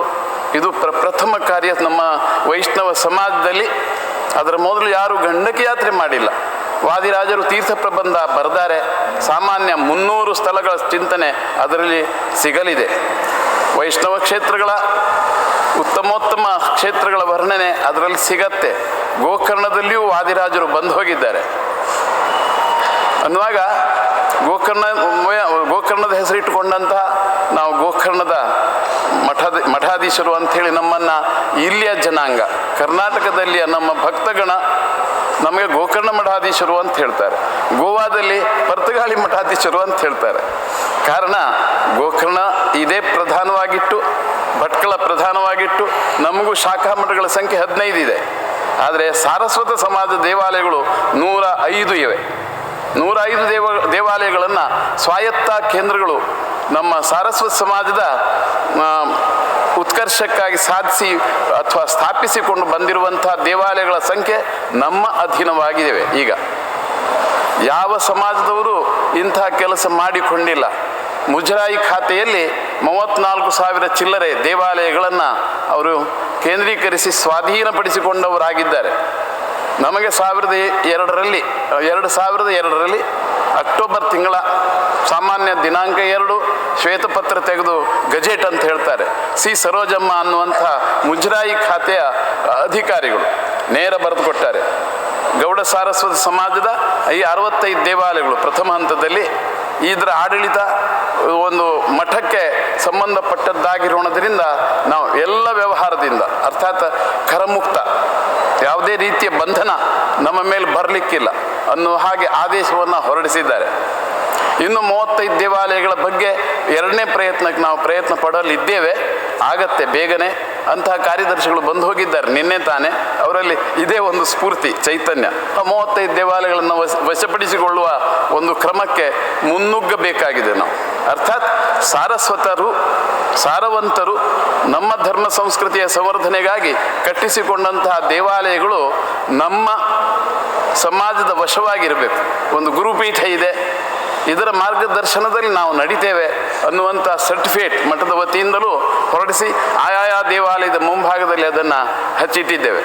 ಯಾರೇ ಅಧಿಕಾರಿಗಳು ಬಂದರೂ ಕೂಡ ಆ ನಮ್ಮ ಆಜ್ಞಾಪತ್ರವನ್ನು, ಸಂದೇಶ ಪತ್ರವನ್ನು ನೋಡಿದರೆ ಅದರೆಲ್ಲ ಆರ್ಟಿಕಲ್ ಅಂತ ಹೇಳ್ತಾರೆ, ನಂಬರ ಹಾಕಿ ಇದು ಪರ್ತಗಾಳಿ ಶ್ರೀಗಳವರ ವಶ ಹೊಂದಿದ ಸಂಸ್ಥೆ ಅನ್ನುವಂತೆ ವಿಶದೀಕರಿಸಿದ್ದೂ ಇದೆ. ಹಾಗೆ ಗೋವಾ ರಾಜ್ಯದಲ್ಲಿ 1561 ಕಾಣುತ್ತೆ. 270 ದೇವಾಲಯಗಳನ್ನು ಒಂದೇ ರಾತ್ರಿ ನುಚ್ಚು ನೂರು ಮಾಡಿಬಿಟ್ರು. ಪರಕೀಯ ಮ್ಲೇಚ್ಛರ ಒಂದು ಅವಿವೇಕದ ಧೋರಣೆಯಲ್ಲಿ ಕಡೆಗೆ ಮತ್ತೊಮ್ಮೆ ನಮ್ಮ ಗೋವಾ ಪ್ರಾಂತವು ಸಾರಸ್ವತ ಸಮೂಹದ ಕುಲದೇವಸ್ಥಾನಗಳ ಕೇಂದ್ರ. ಈಗ ಅಲ್ಲಿ 42 ದೇವಾಲಯಗಳು, ವೈಷ್ಣವ ದೇವಾಲಯಗಳು, 2 ಸ್ಮಾರ್ತ ದೇವಾಲಯಗಳು. ಸ್ಮಾರ್ತರಿಗೂ ವೈಷ್ಣವರಿಗೂ ಎಷ್ಟು ಅಂತರ ಇದೆ ಅನ್ನೋದಕ್ಕೆ ಅನುಪಾತ ಅಂತ ಹೇಳ್ತಾರೆ, ರೇಷಿಯೋ. 660 ಸಂಖ್ಯಾಕರು ನಾವು, 10 ಗೋತ್ರಜರು, 66 ಗ್ರಾಮ ರಹಿವಾಸಿಗಳು. 10 ಗುಣಿಲೆ 66, 660 ಸಂಖ್ಯಾಕರು ನಾವು. ಸ್ಮಾರ್ತರಲ್ಲಿ 3 ಗೋತ್ರಜರು 10 ಮನೆಗಳು, 3 ಗೋತ್ರಜರು 10 ಮನೆಗಳು, ಅಂದರೆ 30 ಆಯಿತು. 660ಕ್ಕೆ 30ರಿಂದ ವಿಭಾಗ ಮಾಡಿದರೆ 22 ಪಟ್ಟು ವೈಷ್ಣವ ಸಂಖ್ಯೆ ಹೆಚ್ಚಿದೆ. ಹಾಗೆ ಗ್ರಾಮ್ಯ ಸಂಸ್ಥೆಗಳ ಲೆಕ್ಕದಲ್ಲಿ ಅಷ್ಟೇ, ನಾವು 224 ಗ್ರಾಮ ಸಂಸ್ಥೆಗಳಲ್ಲಿ 80 ಸಂಸ್ಥೆಗಳ ಗ್ರಾಮ ಸಂಸ್ಥೆಯ ಒಡೆತನ ವೈಷ್ಣವ ಜನಾಂಗದಲ್ಲಿದೆ. ಆಚಾರ್ಯರ ಸಂಚಾರ ಕ್ರಮದಲ್ಲಿ ಗೋವಾ ಅವರು ಸಂಚರಿಸಿರುವ ಕಥಾ ಸಂದರ್ಭ ಮಧ್ವವಿಜಯದಲ್ಲೂ ಬರುತ್ತೆ. ಜಯತೀರ್ಥರಂಥ ಹಿರಿಯ ಉತ್ತರಾದಿ ಮಠದ ಶ್ರೀಪಾದಂಗಳವರು ಗೋವಾ ರಾಜ್ಯದಲ್ಲಿ ಸಂಚಾರ ಮಾಡಿರುವ ಕ್ರಮ ತಿಳಿಯುತ್ತದೆ. ಅದಕ್ಕಿಂತ ಮೊದಲು ಭೃಗುವಂಶದರಾದ ಜಮದಗ್ನಿ ಪುತ್ರ ಪರಶುರಾಮ, ವಿಷ್ಣುವಿನ 6ನೇ ಅವತಾರವಂತೆ. ಮಹಾಪರಾಕ್ರಮಶಾಲಿ, ಶೂರ, ತೇಜಸ್ವಿ ಪರಶುರಾಮರು ಸಾರಸ್ವತ ಬ್ರಾಹ್ಮಣರು. ಇದೊಂದು ಉಲ್ಲೇಖಿಸಿರುವ ಸಂದರ್ಭ ಮೂಡಿಸ್ತೇವೆ ನಾವು. ಸಾರಸ್ವತರಲ್ಲಿ ಜನ್ಮ ತಳೆದಂಥ ಪರಶುರಾಮ ದೇವರು. ಕಾರಣ ಭೃಗುವಂಶದಲ್ಲಿ ಸಾರಸ್ವತ ಮುನಿ ಹುಟ್ಟಿದ ಬಳಿಕ ಸರಸ್ವತಿ ಪುತ್ರರಾದ ಸಾರಸ್ವತ ಮುನಿಗಳು ಹುಟ್ಟಿದ ಬಳಿಕ 4ನೇ ತಲೆಮಾರಿನಲ್ಲಿ ಪರಶುರಾಮ ದೇವರ ಅವತಾರವಾಗಿದೆ ಅನ್ನುವಾಗ ಸಾರಸ್ವತ ವಂಶಸ್ಥರಲ್ಲೇ ಪರಶುರಾಮರ ಜನ್ಮವಾಗಿದೆ ಅನ್ನುವಂತೆಯೂ ಈ ಪುರಾಣ ಸಂದರ್ಭವನ್ನು ಮಂಡಿಸಲು ಬರ್ತದೆ. ಅಲ್ಲದೆ ಉತ್ತರ ಭಾರತದಿಂದ ತ್ರಿಹೋತ್ರದಿಂದ ಸಾರಸ್ವತ ಸಮೂಹವನ್ನೇ ಬರಮಾಡಿಸಿಕೊಂಡಾರೆ ಅನ್ನುವಂತೆ ಒಂದು ಆಧಾರನೂ ಸಿಗತ್ತೆ. ಅಲ್ಲಿ ಹರ್ಮಲ್ ಅನ್ನೋದು ಗೋವಾದ ಉತ್ತರ ಭಾಗದಲ್ಲಿ ಸಾಮಾನ್ಯ ಅರ್ಧ ಕಿಲೋಮೀಟರ್ ಉದ್ದದಲ್ಲಿ ಮಾತ್ರ 1/4 ಮೀಟರ್ ಅಗಲದಲ್ಲಿ ಹೋಮಕುಂಡದ ವಿಭೂತಿ ರಾಶಿಯಾಗಿ ಬಿದ್ದಿದೆ. ಈಗಲೂ ಕೂಡ ಸಾಕ್ಷಿಭೂತವಾಗಿದೆ. ಹರ್ಮಲ್ ಅನ್ನುವಲ್ಲಿ ಪರಶುರಾಮ ದೇವರು ಯಜ್ಞವನ್ನು ಆಚರಿಸಿದರಂತೆ. ಅದರ ಸಾಕ್ಷಿಯಾಗಿ ಆ ಗುಡ್ಡದ ಮೇಲಿರುವ ಮಣ್ಣನ್ನು ಕೈಯಲ್ಲಿ ಹಿಡಿದು ಚೆನ್ನಾಗಿ ತಿಕ್ಕಿಕೊಂಡ್ರೆ ಕೈಯಲ್ಲಿ ವಿಭೂತಿಯ ಭಸ್ಮದ ಕಲೆ ಮೂಡುತ್ತದೆ ಅನ್ನುವಂತೆ ನಾವು 2 ಸಲ ಸಂದರ್ಶನ ಮಾಡಿದ್ದೇವೆ. ಅರ್ಥಾತ್ ಹರ್ಮಲ್ ಅನ್ನುವ ಹೆಸರಿನಲ್ಲಿ ಈಗ ನೂತನ ನಾಮಕರಣ ಹೊಂದಿರುವ ಪರಿಸರದಲ್ಲಿ ದೊಡ್ಡ ಯಾವುದು ವಿಭೂತಿಯ ಗುಡ್ಡ ಡೋಂಗರ್ ಇದೆ. ಸಮುದ್ರ ತೀರದಲ್ಲೇ ಇದೆ ಅದು. ಸಮುದ್ರದ ಅಲೆಗಳು ಆಗಾಗ ಅದಕ್ಕೆ ಹೊಡೆತ ಕೊಡ್ತಾ ಇವೆ. ಆದರೂ ಒಂದು ಭಾಗ ಸಮುದ್ರ ಕೊರೆದುಕೊಂಡು ಹೋಗಿದರೂ ಕೂಡ ಸಾಕ್ಷಿಭೂತವಾಗಿದೆ ಅನ್ನುವಂತೆ ಯಜ್ಞಯಾಗಾದಿ ಕರ್ಮಗಳನ್ನು ಮಾಡಲು ಸುಗ ಸಾರಸ್ವತ ಸಮೂಹವನ್ನೇ ಬರಮಾಡಿಸಿಕೊಂಡಿದ್ದನಂತೆ ಪರಶುರಾಮ ದೇವರು. ಇದು ಸಂದರ್ಭ ಪುರಾಣ ಕಥೆಗಳಲ್ಲಿ ಸಿಗಲಿದೆ ಅನ್ನುವಂತೆ ಸಮಾಜದವರು, ಸಾರಸ್ವತ ಸಮಾಜದವರ ಒಂದು ನೈತಿಕ ಮಟ್ಟವನ್ನು ಉನ್ನತಗೊಳಿಸಲು ಕೇಂದ್ರ ಮಠವನ್ನಾಗಿ ಪರದಗಾಳಿ ಮಠವನ್ನು ನಮ್ಮ 6ನೇ ಶ್ರೀಗಳವರು ಅಲ್ಲಿ ಪ್ರತಿಷ್ಠಾಪಿಸಿದರು. ಗೋವಾದಲ್ಲಿ ಸಾಮಾನ್ಯ 80 ಸಾರಸ್ವತ ಸಮೂಹದಲ್ಲಿ 80-90% ವೈಷ್ಣವರೇ ಆಗಿದ್ದಾರೆ ಅನ್ನುವಂತೆ ವಿಷ್ಣು ಭಕ್ತಿಯಲ್ಲಿ ತನ್ಮಯರಾದ ಮಧ್ವಾಚಾರ್ಯರ ಚಿಂತನ, ಸ್ಮರಣ, ಪೂಜನ, ಅವರ ವಿಚಾರಗಳ ಆಚರಣೆ ಮಾಡುವುದು ಸುಲಭದಲ್ಲಿ ದೇವರ ಕೃಪೆಯನ್ನು ಹೊಂದಬಹುದು. ಗೌಡ ಸಾರಸ್ವತ ಬ್ರಾಹ್ಮಣ ಸಮಾಜವೂ ಕೂಡ ವೈಷ್ಣವ ಸಂಪ್ರದಾಯದಲ್ಲಿ ಈ ಭಾವನೆಯು ಬಲವತ್ತರವಾಗುತ್ತಲಿದೆ. 80 ಗ್ರಾಮ ಸಂಸ್ಥೆಗಳಿವೆ. ಗೋಕರ್ಣ ಪರ್ತಗಾಳಿ ಜೀವೋತ್ತಮ ಮಠದ ಪರಂಪರೆಯಲ್ಲಿ ಸರ್ವ ಗುರುವರಿಯರು ಈ ಭಾವನೆಯನ್ನು ಬಿತ್ತರಿಸಿರುವರು. ಆ ಕಾರಣದಿಂದಲೇ ವೈಷ್ಣವ ಸಮೂಹ ಕೊಂಕಣಿಗರು, ನಾವು ಕೊಂಕಣಿಗರು, ನಮ್ಮ ಮನೆ ಮಾತು ಕೊಂಕಣಿ, ಭಾಷಣ ಮಾಡೋದು ಕೊಂಕಣಿಯಲ್ಲಿ 99% ಮಾಡ್ತೇವೆ ನಾವು. ಕನ್ನಡ ಸ್ವಲ್ಪ ಸಿಲುಕಿಕೊಳ್ಳೋಲ್ಲ, ಆದರೆ ಕನ್ನಡ ಮಾಧ್ಯಮದಲ್ಲಿ ಮಾತನಾಡುವ ಸಂದರ್ಭ ನಾವಾಗೇ ಒದಗಿಸಿಕೊಳ್ಳೋಲ್ಲ. ನಮ್ಮ ಆಯುಷ್ಯದಲ್ಲಿ ಸಾಮಾನ್ಯ 27ನೇ ವಯಸ್ಸಿಗೆ ನಮಗೆ ಆಪರೇಷನ್ ಅನ್ನೋ ಒಂದು ಚಿಕಿತ್ಸೆಗೆ ಒಳಪಡಿಸಿದ್ರು. ಆಪರೇಷನ್ ಎಷ್ಟು ಬಾಧೆ ಕೊಡ್ತಾ ಇದೆ ಅಂತ ಹೇಳಿದರೆ 72ನೇ ಇಸ್ವಿ ಅದು. ಈಗಲೂ ನಾವು ಅದನ್ನು ಅನುಭವಿಸಲೇಬೇಕಾಗಿದೆ. ಸಯಾಟಿಕ್ ಅಂತ ಹೇಳ್ತಾರೆ, ನರಮಂಡಲಗಳನ್ನೆಲ್ಲ ನಾವು ಹಾಳು ಮಾಡಿಕೊಂಡಿದ್ದೇವೆ. ಆಪರೇಷನ್ ಕ್ರಿಯೆಯಲ್ಲಿ ಇಂಥ ಒಂದು ವೈಪರೀತ್ಯವಾಗತ್ತೆ. S1 ಮತ್ತು L5, S1 L5 ಇಲ್ಲಿ ಡಾಕ್ಟರ್ ಇದ್ದರೆ ಅವರು ಚಿಂತಿಸಬಹುದು ಗುರುಗಳ ಆರೋಗ್ಯದ ಬಗ್ಗೆ. ಸಯಾಟಿಕ್ ಅಂತ ಹೇಳಿದರೆ ತಿರುಗಾಡಲು ಬರೋದಿಲ್ಲ ನಮಗೆ. ಇಂದೇನೋ ಉತ್ತರಾಶ್ರೀಗಳವರ ಸಂದರ್ಶನದ ಅವಕಾಶವನ್ನು ನಾವಾಗಿಯೇ ನಿಶ್ಚಯ ಪಡಿಸಿಕೊಂಡದ್ದು. ಎಡಕಾಲಿನ ವೇದನೆ ಇಷ್ಟಿದೆ ನಮಗೆ, ಒಂದು ಹೆಜ್ಜೆನೂ ಒಳಗಡೆ ಇಡಲಾಗೋದು. ಪಾದದ ಮಧ್ಯದಲ್ಲಿ ಏನೋ ವೈಪರೀತ್ಯ ಇದೆ ನಮಗೆ. ಅಲ್ಲ, ಸಹಜವಾದ ಚಿಂತನೆಗೆ ಒಳಪಡಿಸಿದೆವು. ಸಯಾಟಿಕ್ ಅಂತೇಳಿ ದೊಡ್ಡ ಪ್ರಮಾದ. ಇದಕ್ಕೆ ಯಾವುದೇ ಥರದ ಚಿಕಿತ್ಸೆ ವೈದ್ಯಕೀಯ ವಿಭಾಗದಲ್ಲಿ ಇಲ್ಲವೇ ಇಲ್ಲ. ಅಲ್ಲ, ಶ್ರೀಗಳು ಈಗ ತಾನೇ ನಮ್ಮನ್ನು ಸಂಬೋಧಿಸಿದ್ರಿ, ಜ್ಞಾನವಂತರಪ್ಪ ಇವರು. ಹೌದು, ಡಾಕ್ಟರ್ ಕಕ್ಷೆ. ಇಲ್ಲಿಯೂ ಕೂಡ 50ಕ್ಕೂ ಮೇಲ್ಪಟ್ಟು ಆರ್ಥೋಪೆಡಿಕ್ ಸರ್ಜನ್ ಇದ್ದಾರೆ. ಅವರ ಕೈಯಲ್ಲಿ ನಾವು ಸಿಲುಕಿದ್ರೂ ಕೂಡ ಅವರಿಗೆ ಇದನ್ನು ಬಿಡಿಸಲಾಗದಂತಹ ಒಂದು ತತ್ವ. ಹುಬ್ಬಳ್ಳಿಯಲ್ಲಿ ದೊಡ್ಡ ದೊಡ್ಡ ವೈದ್ಯರಿದ್ದಾರೆ ನಮಗೆ. ಈ ಸಲ ಮುಂದಿನ ವರ್ಷಕ್ಕೆ ನಾವು ಹುಬ್ಬಳ್ಳಿಯಲ್ಲಿಯೂ ಇರ್ತೇವೆ.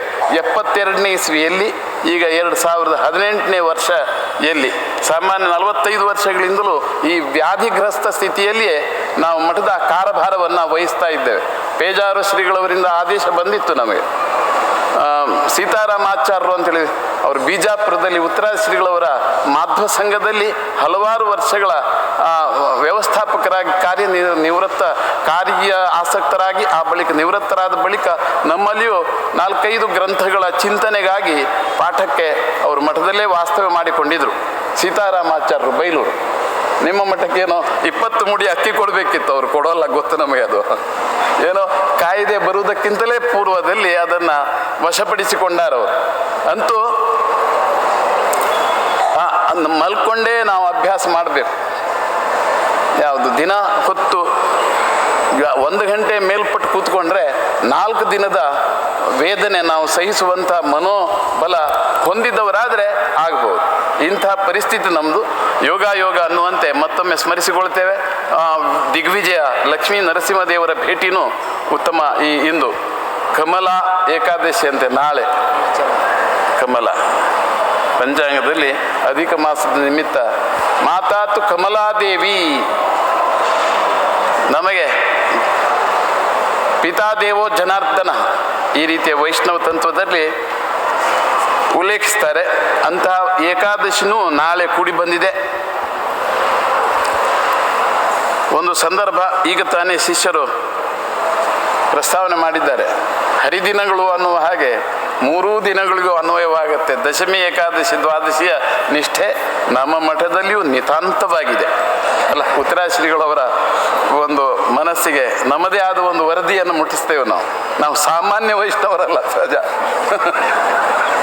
ಖಡಕ್ ಶಿಸ್ತು, ಆಡಳಿತ ವ್ಯವಸ್ಥೆ ಅಲ್ಲದೆ ದಿನವಹಿ ಮಾಡತಕ್ಕಂಥ ನಮ್ಮ ದೈನಂದಿನ ಕ್ರಿಯೆಯಲ್ಲಿಯೂ ಕೂಡ ನಾವಾಗೆ ಮುನ್ನುಗ್ಗಿ ಆ ಸಮಯ ಪ್ರಜ್ಞೆಯನ್ನು ಪಾಲಿಸ್ತಾ ಬಂದಿರೋಣದರಿಂದ ಅದೇ ಒಂದು ನಮಗೆ ಜೀವನದಲ್ಲಿ ಚೈತನ್ಯ. ಇಲ್ವಾದರೆ ಮಲಗಿಕೊಂಡಿರ್ಬೇಕು. ನಾವು ಪೀಠಾರೋಹಣ ಮಾಡುವಾಗ ಮಲಗಿಕೊಂಡೇ ಮಾಡಿದ್ದೇವೆ. ಪೀಠದಲ್ಲಿ ಬಂದು ಕೂತ್ಕೊಳ್ಬೇಕಲ್ಲ, ಆವಾಗ ನಮ್ಮವರೇ ಬಂದು ಹೇಳಿ ದಯನೀಯ ಸ್ಥಿತಿ ಗುರುಗಳು ವಹಿಸೋದಕ್ಕಿಂತ ಬೇಗನೆ ಆಶ್ರಮ ಕೊಟ್ಟುಬಿಡಿರಿ, ಮುಂದಿನವರು ನಡೆಸ್ಯಾರು ಮಠ ಪರಂಪರೆಯನ್ನು. ಗೃಹಸ್ಥರು ಬಂದು ಹೇಳಿದ್ರು ನಮಗೆ, ಇಂಥ ಕಷ್ಟ ವಹಿಸೋದಕ್ಕಿಂತ ಆಶ್ರಮ ಕೊಟ್ಟುಬಿಡಿ, ಅವರಾದರೂ ಮುಂದಿನ ಆಡಳಿತವನ್ನು ನೋಡಿಕೊಂಡು ಪ್ರಗತಿಶೀಲರಾದರು. ಈ ರೀತಿಯ ಭಾವನೆಯನ್ನು ನಮ್ಮಲ್ಲಿ ಮೂಡಿಸಿದ ಗೃಹಸ್ಥರಿದ್ದಾರೆ. ಅಂತೂ ಇಂತೂ ನಾವು 50 ವರ್ಷ ದಾಟಿದ ಬಳಿಕ ಶಿಷ್ಯರನ್ನು ಪರಿಗ್ರಹಿಸಿದ್ದೇವೆ. ಯಾವ ಮಠದಲ್ಲಿಯೂ ಕೂಡ 50 ವರ್ಷ ದಾಟುವ ತನಕ ಗುರುಗಳು ತಮ್ಮ ನಿಗ್ರಹವನ್ನು ವಹಿಸಿಕೊಂಡದ್ದಿಲ್ಲ. ಆಶ್ರಮ ಕೊಟ್ಟೇ ಬಿಡ್ತಿದ್ರು. 10-15 ವರ್ಷ ದಾಟಿತು ಅಂತ ಹೇಳಿದ್ರು ಆಶ್ರಮ ಕೊಡಬೇಕು. ಏನೋ ಒಂದು ದೈವಯೋಗ ಕಾದು ನಿಂತಿತ್ತು ನಮಗಾಗಿ. ಅದೇ ಹೇಳ್ತಾರೆ, ಶ್ರೀಧರನ ದಯೆ ಹೊಂದಿದ್ದರೆ ಸಾಕು. ಭಗವಂತನ ದಯೆ ಹೊಂದಿದ್ದರೆ ಎಲ್ಲವೂ ಕ್ಷೇಮಕರವಾಗತ್ತೆ. ಆದ್ದರಿಂದ ಆದ್ದರಿಂದ ಇಂದಿನ ಅವಕಾಶ ಹೆಚ್ಚು ನಾವು ಬಳಕೆಗಾಗಿ ಉಪಯೋಗಿಸೋಲ್ಲ. ಚಿಕ್ಕ ಶ್ರೀಗಳವರೇ ವಿಸ್ತಾರವಾಗಿ ಮಾತನಾಡಿದ್ದಾರೆ. ಮಠಕ್ಕೂ ಶೋಭಿಸುವಂಥ ಮಾತುಗಾರಿಕೆ ಅವರು ಅಭ್ಯಸನಶೀಲರಾಗಿ ಪ್ರಯತ್ನ ಪಡ್ತಾ ಇದ್ದಾರೆ. ಇದೊಂದು ಶುಭ ಲಕ್ಷಣ. ನಮ್ಮ ಆಪ್ತರು ಹಾಗೂ ಆತ್ಮೀಯರು ಅನ್ನುವಂತೆ ಹೇಳಬೇಕು. ದೊಡ್ಡ ಪೀಠಾಧಿಪತಿಗಳಿವರು ಮೊದಲನೇ ಸ್ಥಾನವನ್ನು ವೈಷ್ಣವ ಸಮಾಜದಲ್ಲಿ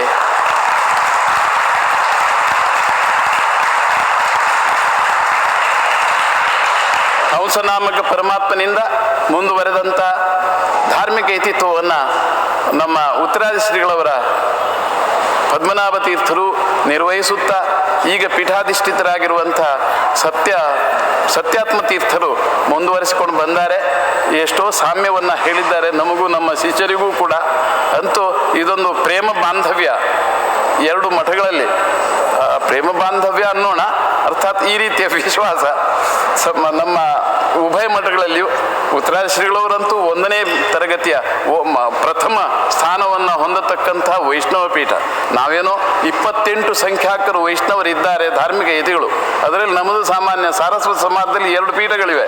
ಅದರಲ್ಲೇ ನಮ್ಮದು ಹಿರಿಯ ಪೀಠ 1475ರಲ್ಲಿ ಸ್ಥಾಪನೆ ಆಗಿದೆ. ಅದಕ್ಕಿಂತ ಪೂರ್ವದಲ್ಲಿಯೇ ಸಾಷ್ಟಿಕರ್ ಅನ್ನುವ ಸಮಾಜ ಇಡೀ ವೈಷ್ಣವ ಜನಾಂಗ, ಅವರಿಗೆ ಗುರುಮಠ ಇದ್ದಿಲ್ಲ, ಆದರೂ ಕೂಡ ವೈಷ್ಣವತ್ವ ಅವರಲ್ಲಿ ತುಂಬಿ ನಿಂತಿತ್ತು ಅನ್ನೋದಕ್ಕೂ ಕೂಡ ಒಂದು ಸಂದರ್ಭ ಇದೆ. ಅಂತೂ ಈ ರೀತಿಯ ಗೋವಾ ರಾಜ್ಯದಲ್ಲಿಯೂ ವೈಷ್ಣವ ಸಮಾಜ ಸಾರಸ್ವತರ ಕೊಂಕಣಿಗರ ಲೆಕ್ಕದಲ್ಲಿ ಬಹುಸಂಖ್ಯಾಕರಾಗಿದ್ದೇವೆ ನಾವು. ಈಗ ತಾನೇ ಪರ್ರಿಕರ್, ದಿಗಂಬರ ಕಾಮತ್ ಅಥವಾ ನಮ್ಮ ರೈಲ್ವೆ ಮಿನಿಸ್ಟರ್ ಆಗಿ ಕಾರ್ಯನಿರ್ವಹಿಸಿರುವ ಸುರೇಶ್ ಪ್ರಭುಗಳು ನಿತ್ಯದ ಭಕ್ತರವರು. ನಾವು ಅವರಿಂದ ಎಂದು ಏನು ಯಾಚಿಸಲಿಲ್ಲ. ವಿದ್ಯಾವಂತತನ ನಾವು ಸಂಪಾದಿಸಬೇಕೇ ಹೊರತು ಯಾವುದೇ ಆರ್ಥಿಕತೆಯ ಬಗ್ಗೆ ಸರ್ಕಾರದ ಒಲವು ಎಂದೇ ಪಡೆಯದೇ ಇದ್ದರೂ ಕೂಡ ಪರತಗಾಳಿ ಮಠವು ತುಂಬ ವಿಸ್ತಾರವಾಗಿದೆ. ಇಲ್ಲಿಯೂ ನಾವು 69ನೇ ಇಸ್ವಿಯಲ್ಲಿ ನಮ್ಮ ಗುರುಗಳಿಂದ ಈ ಮಠದ ಸಂದರ್ಶನಕ್ಕೆ ನಾವು ಬಂದಿದ್ದೆವು. ಇಲ್ಲಿಯ ವಿಶಾಲತೆಯನ್ನು ಮನಗಂಡಿದ್ದೇವೆ. ಈಗ ಪರಿಚಯವಾಯಿತು 4 ಎಕರೆ ಸ್ಥಳ ಇದೆ ಅಂತ ಇಲ್ಲಿ ಅನ್ನುವಾಗ ಉತ್ತರಾದಿ ಶ್ರೀಗಳವರು ಹಿಂದಿನ ಸತ್ಯ ಧ್ಯಾನರು, ಅವರ ಬಗ್ಗೆ ತುಂಬ ಗ್ರಂಥಗಳ ಪರಿಶೀಲನವಾಗಿದೆ ನಮಗೆ. ಮಹಾ ಪಂಡಿತೋತ್ತಮರು ಅನ್ನುವಂತೆ ಅಷ್ಟ ದಿಗ್ಗಜರು, ಇಂಥ ಮಹಾನ್ ಯತಿತ್ವ ಅವರು ತಮ್ಮ ರಾಜ್ಯಭಾರ ಅನ್ನುವಂತೆ ಧಾರ್ಮಿಕ ಯತಿಗಳಾಗಿ ಉತ್ತರಾದಿ ಮಠದ ಪೀಠವನ್ನು ಅಲಂಕರಿಸಿದ್ದಾರೆ. 8 ಸನ್ಯಾಸಿ ಮಠಗಳಿಗೆ ವೇದಾಂತ ಗ್ರಂಥಗಳ ಪರಿಶೀಲನೆ ಅಲ್ಲ, ಸದ್ಬೋಧ. ವೈಷ್ಣವ ಪೀಠಗಳು ಸುಧಾತ್ಮಕ ಓದುವಂಥ ಪರಿಶ್ರಮ ಪಡಲೇಬೇಕು ಅನ್ನುವಂಥ ಆಗ್ರಹ ನಮ್ಮ ವಿದ್ಯಾಮಾನ್ಯ ತೀರ್ಥರು, ಫಲಿಮಾರು ಮಠ, ಭಂಡಾರಕೆರೆ ಮಠದ ಅಧಿಪತಿಗಳು, ಹಾಗೆ ಪೇಜಾವರ ಶ್ರೀಗಳವರು, ಅವರಿಗೂ ವಿದ್ಯಾಭ್ಯಾಸವನ್ನು ಕೊಟ್ಟ ಯತಿ ವರೇಣ್ಯರು. ಅವರ ಬಗ್ಗೆ ತುಂಬ ನಾವು ಮಾತನಾಡಬೇಕು. ಸಮಯದ ಅವಕಾಶ ಕಡಿಮೆ ಇರೋಣದರಿಂದ ಈಗ ನಾವು ನಮ್ಮಲ್ಲಿಯ ಮಠದ ಅಲ್ಲಿಯ ಧಾರ್ಮಿಕ ಕಾರ್ಯಕ್ರಮದಲ್ಲಿ ಸಹಭಾಗಿಗಳಾಗಬೇಕಾಗಿದೆ. ಅಂತೂ ಇಂದಿನ ಅವಸರದಲ್ಲಿ ನಮಗೆ ದೀಪಮಾಲಿಕೆ ಅನ್ನೋ ಹಾಗೆ 2 ರೌಪ್ಯಬದ್ಧ ದೀಪಮಾಲಿಕೆಯನ್ನು ಕೊಟ್ಟಾರೆ. ಅರ್ಥ ಹೀಗಿದೆ: ವಿಘ್ನಟ್ಟಳೆ ದೀಪಜ್ಜಳೆ. ಮರಾಠಿಯಲ್ಲಿದೆ. ವಿಘ್ನಟ್ಟಳೆ, ವಿಘ್ನವನ್ನ ನಿವಾರಿಸಿಕೊಳ್ಳಬೇಕಾದ್ರೆ ದೀಪಜ್ಜಳೆ, ದೀಪಮಾಲಿಕೆಯನ್ನು ಉರಿಸಬೇಕಂತೆ. ಈ ಒಂದು ಪ್ರೀತಿ ವಿಶ್ವಾಸದ ಬಾಂಧವ್ಯ ಅಲ್ಲ, ನಮಗಿಂತ 100 ಪಟ್ಟು ಮೇಲಿನ ಶ್ರೇಣಿಯ ಉತ್ತರಾದಿ ಶ್ರೀಗಳವರ ಹಂಬಲ ನಮಗೂ ಒಂದು ರೌಪ್ಯಬದ್ಧ ದೀಪಮಾಲಿಕೆಯನ್ನು ಕೊಟ್ಟಾರೆ. ಅರ್ಥಾತ್ ಬಾಂಧವ್ಯ, ವೈಷ್ಣವತ್ವದ ಬಾಂಧವ್ಯ ಉಭಯ ಮಠಗಳಲ್ಲಿ ಬೆಳಗಲಿ. ಸರ್ವೋತ್ತಮನಾದ ಶ್ರೀ ಭಗವಂತ ಶ್ರೀ ಕೃಷ್ಣ ಪರಮಾತ್ಮನು ಅನುಗ್ರಹಿಸಲಿ. ಈ ಉಭಯ ಮಠಗಳಲ್ಲಿಯೂ ರಾಮದೇವರ ಆರಾಧನೆ ಇದೆ. ಈಗ ತಾನೇ ವಜ್ರದ ಮಂಟಪ, ಬಂಗಾರದ ತಗಡು ಮಡಾಯಿಸಿರುವಂಥ ಸ್ವರ್ಣ ಮಂಟಪ, ಇವೆಲ್ಲಗಳ ಪರಿಚಯ ಮಾಡಿಕೊಂಡೆವು. ಇಲ್ಲಿಯೂ ಪೀಠಾಧಿಪತಿಗಳ 2 ವೃಂದಾವನಗಳಿವೆ. ನರಸಿಂಹದೇವರ ಪ್ರಸನ್ನತೆ ತುಂಬ ಮೋಹಕವಾಗಿದೆ. ಒಳ್ಳೆಯ ಕೆಲಸ. ನಮ್ಮ ಸತ್ಯಾತ್ಮ ತೀರ್ಥ ಶ್ರೀಪಾದಂಗಳವರ ಕಾಲದಲ್ಲಿ ಇದೆಲ್ಲ ಬೆಳಗಿ ನಿಂತಿದೆ. ಸುಂದರ ವಾಸ್ತು ವಿನ್ಯಾಸ, ಬಹಳ ಉನ್ನತವಾದಂತಹ ಎತ್ತರ ಹೊಂದಿರುವಂತಹ ಸಭಾಂಗಣ, ಹೊರಭಾಗದಲ್ಲಿಯೂ ಕೂಡ ತಿರುಗಾಡಲು ವಸತಿಗಾಗಿಯೂ ಎಲ್ಲ ಸೌಕರ್ಯ ಅಳವಡಿಸಿರೋದು ಒಂದು ಅದ್ಭುತ ಕಾರ್ಯ ಇದು. ಅರ್ಥಾತ್ ಅವರಿಗೂ ತುಂಬ ಶಾಖಾ ಮಠಗಳಿವೆ, ನಮಗೂ ಗೋವಾದ ರಾಜ್ಯದಲ್ಲಿ 8 ಮಠಗಳಿವೆ ಈಗ ಅನ್ನುವಾಗ ಪರಕೀಯರ ಧರ್ಮಛಳಕ್ಕೆ ಬೇಸತ್ತು ನಾವು ಸಪ್ತ ಕೊಂಕಣ ಅನ್ನುವಂಥ ಪರಶುರಾಮ ಭೂಮಿಯನ್ನು ಅವಲಂಬಿಸಿ ಭಾರತದ ಪಶ್ಚಿಮ ಕರಾವಳಿಯಲ್ಲಿ ಗೋವಾ ರಾಜ್ಯದಿಂದ ತ್ರಿವೇಂದ್ರಂ ತನಕ ಹಂಚಿ ಹೋದಂತಹ ನಮ್ಮ ಸಮೂಹಕ್ಕೆ 1000 ದೇವಾಲಯಗಳಿರ್ಬೋದು. ಅದರಲ್ಲಿ ಸಾಮಾನ್ಯ 300-350 ದೇವಾಲಯಗಳ ಆಡಳಿತವನ್ನು ನಮ್ಮ ದೃಷ್ಟಿಕೋನದಲ್ಲಿ ನಮ್ಮ ಆದೇಶದ ಮೇರೆಗೆ ನಡೆಸುವಂತಹ ಸಂದರ್ಭದ ಸೌಖ್ಯ ನಮಗೆ ಬಂದು ಒದಗಿದೆ. ಎಲ್ಲವೂ ಕ್ಷೇಮವಾಗಿದೆ. ಅರ್ಥಾತ್ ಭಗವಂತನ ಅನುಗ್ರಹ ದೇವ ಗುರುಗಳ ಭಕ್ತರ ಮೇಲೆ ಸದಾ ಇರಲಿ. ಎಲ್ಲರಿಗೂ ಸದಾ ಸುಖ ಸಂತೋಷ ಕ್ಷೇಮಾಭಿವೃದ್ಧಿ ಲಭಿಸುತ್ತಲಿರಲಿ ಅನ್ನುವಂತಹ ಇಂದಿನ ವಜ್ರ ಅಂಥೇಳಿದರೆ ಒಂದು ಮೌಲ್ಯವಾನ್ ವಸ್ತು, ಈ ರೀತಿಯ ಗಟ್ಟಿತನದ ವಸ್ತು. ಈ ಗಟ್ಟಿತನದ ವಸ್ತುವಿನ ಇಂದು 9 ಗಂಟೆ ತನಕವೂ ವಜ್ರಯೋಗವಿದೆ. ಗುರುವಾರ ದಶಮಿ ತಿಥಿ ಗಂಗಾವತರಣದ ಒಂದು ಪುಣ್ಯತಮ ಸ್ಮರಣೆ ಕೊಡತಕ್ಕಂತಹ ಒಂದು ಸಂದರ್ಭ ಇದು. ದೀರ್ಘಕಾಲವೂ ಶಾಶ್ವತಿಕೆಯಲ್ಲಿಯೂ ಕೂಡ ಉಭಯ ಮಠಗಳಲ್ಲಿ ಬೆಳೆದು ನಿಲ್ಲಲಿ ಅನ್ನುವಂಥ ಹಾರ್ದಿಕ ವಿಚಾರದೊಂದಿಗೆ ಸತ್ಯಪ್ರಮೋದ ತೀರ್ಥರು ನಮಗೆ 7 ಸಲ ಭೇಟಿಯಾಗಿದ್ದಾರೆ. ನಮ್ಮ ಬ್ಯಾಂಗ್ಳೂರಲ್ಲ ಹುಬ್ಬಳ್ಳಿ ಮಠದ ಆವರಣವನ್ನು ನೋಡಿ ತುಂಬ ಸಂತೋಷಪಟ್ಟಾರೆ. ಆವಾಗ ಅವರಿಗೆ 80 ದಾಟಿದೆ ವಯಸ್ಸು. ಆ ವಯಸ್ಸಿನಲ್ಲಿಯೂ ಕೂಡ ಬೇರೆಯವರು ಮಾಡಿರುವ ವೈಷ್ಣವರ ಒಂದು ಹೆಗ್ಗಳಿಕೆ, ವೈಷ್ಣವರ ವಾಸ್ತುವನ್ನು ನೋಡಲು ಅವರಿಗೆ ನಾವು ಬರಮಾಡಿಸಿಕೊಂಡಿದ್ದೆವು. ಅಲ್ಲಿ NM ಜೋಶಿಗಳು ಇರಬೇಕು, MM ಜೋಶಿಗಳು ಅವರ ವತಿಯಿಂದ ಮರುದಿನವೇ ಬಂದು ಸಂದರ್ಶನಾದಿಗಳನ್ನು ಮಾಡಿದರು. ಮಾವುಲಿ ಗೋಪಾಲಾಚಾರ್ಯರ ತುಂಬ ನಮ್ಮ ಪರಿಚಿತರವರು. ಹೀಗೆ ಮುಂಬೈಯಲ್ಲಿ ನಮ್ಮ ಭವನ ಮಠವನ್ನು ನೋಡುವಂಥ ಅವಕಾಶ ಅವರಿಂದಲೇ ನಾವು ಮಾಡಿಕೊಂಡೆವು. 5 ದಿನವೂ ಬಂದು ಅಣುಭಾಷ್ಯದ ಪಾಠವನ್ನು ನಮಗೆ ಹೇಳಿದ್ದಾರೆ ಅವರು. ಅರ್ಥಾತ್ ವೈಷ್ಣವತ್ವವನ್ನು ಮನಗಂಡಂತಹ ನಮ್ಮ ವೈಷ್ಣವ ಅಗ್ರೇಸರ ಪೀಠ ಉತ್ತರಾದಿ ಶ್ರೀಗಳವರಲ್ಲಿ ಒಂದು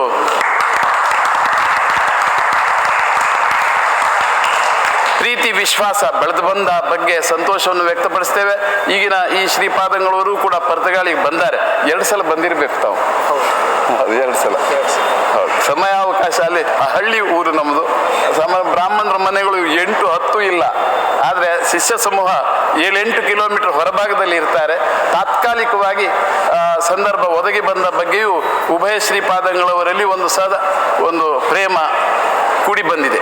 ಭಗವಂತ ಅನುಗ್ರಹಿಸಲಿ ಅನ್ನುವಂತೆ ಪ್ರಾರ್ಥಿಸುತ್ತಾ ಇಲ್ಲಿಯ ವೈದಿಕ ಆಗರ ಅರ್ಥಾತ್ ವಿದ್ವಾಂಸ ಪಂಡಿತರ ಸಮೂಹ ಗುರುಗಳ ಸಹವಾಸದಲ್ಲಿದ್ದಾರೆ. ಅವರಿಗೂ ಒಂದು ದಕ್ಷಿಣೆಯ ರೂಪದಲ್ಲಿ ಒಂದು ಸಂಭಾವನೆ ಮಾಡಲು ನೋಡ್ತೇವೆ ನಾವು. ವೈದಿಕರಾಗಿರುವಂಥ ಯಾವುದು ನಮ್ಮ ವೈಷ್ಣವ ಜನಾಂಗ, ವೈಷ್ಣವ ಸಮೂಹ ಬಂದು ಗುರುಗಳಿಂದ ಒಂದು ಸಂಭಾವನೆ ಪಡೆಯುವ ಹಾಗೆ ಆಗಲಿ ಅನ್ನುವಂಥ ಹಾರೈಸ್ತೇವೆ. ಆ ರೀತಿಯಲ್ಲಿ ಉಳಿದವರು ಒಂದು ಸಮೂಹದಲ್ಲಿ ಮಂತ್ರಾಕ್ಷತೆಯನ್ನು ಇಲ್ಲಿ ಇಟ್ಟು ನಾವು ಮುಂದಿನ ಪ್ರಯಾಣಕ್ಕೆ ಹೊರಡಬೇಕಾಗಿದೆ. ಅಂತೂ ಎಲ್ಲರ ಕ್ಷೇಮವನ್ನು ಬಯಸುತ್ತಾ ಎಲ್ಲರಿಗೂ ಭಗವಂತನ ಅನುಗ್ರಹ ಇರಲಿ ಅನ್ನುವಂಥ ಹಾರೈಸುತ್ತಾ ನಮ್ಮೆರಡು ಮಾತುಗಳಿಂದ ನಾವು ವಿರಮಿಸ್ತೇವೆ.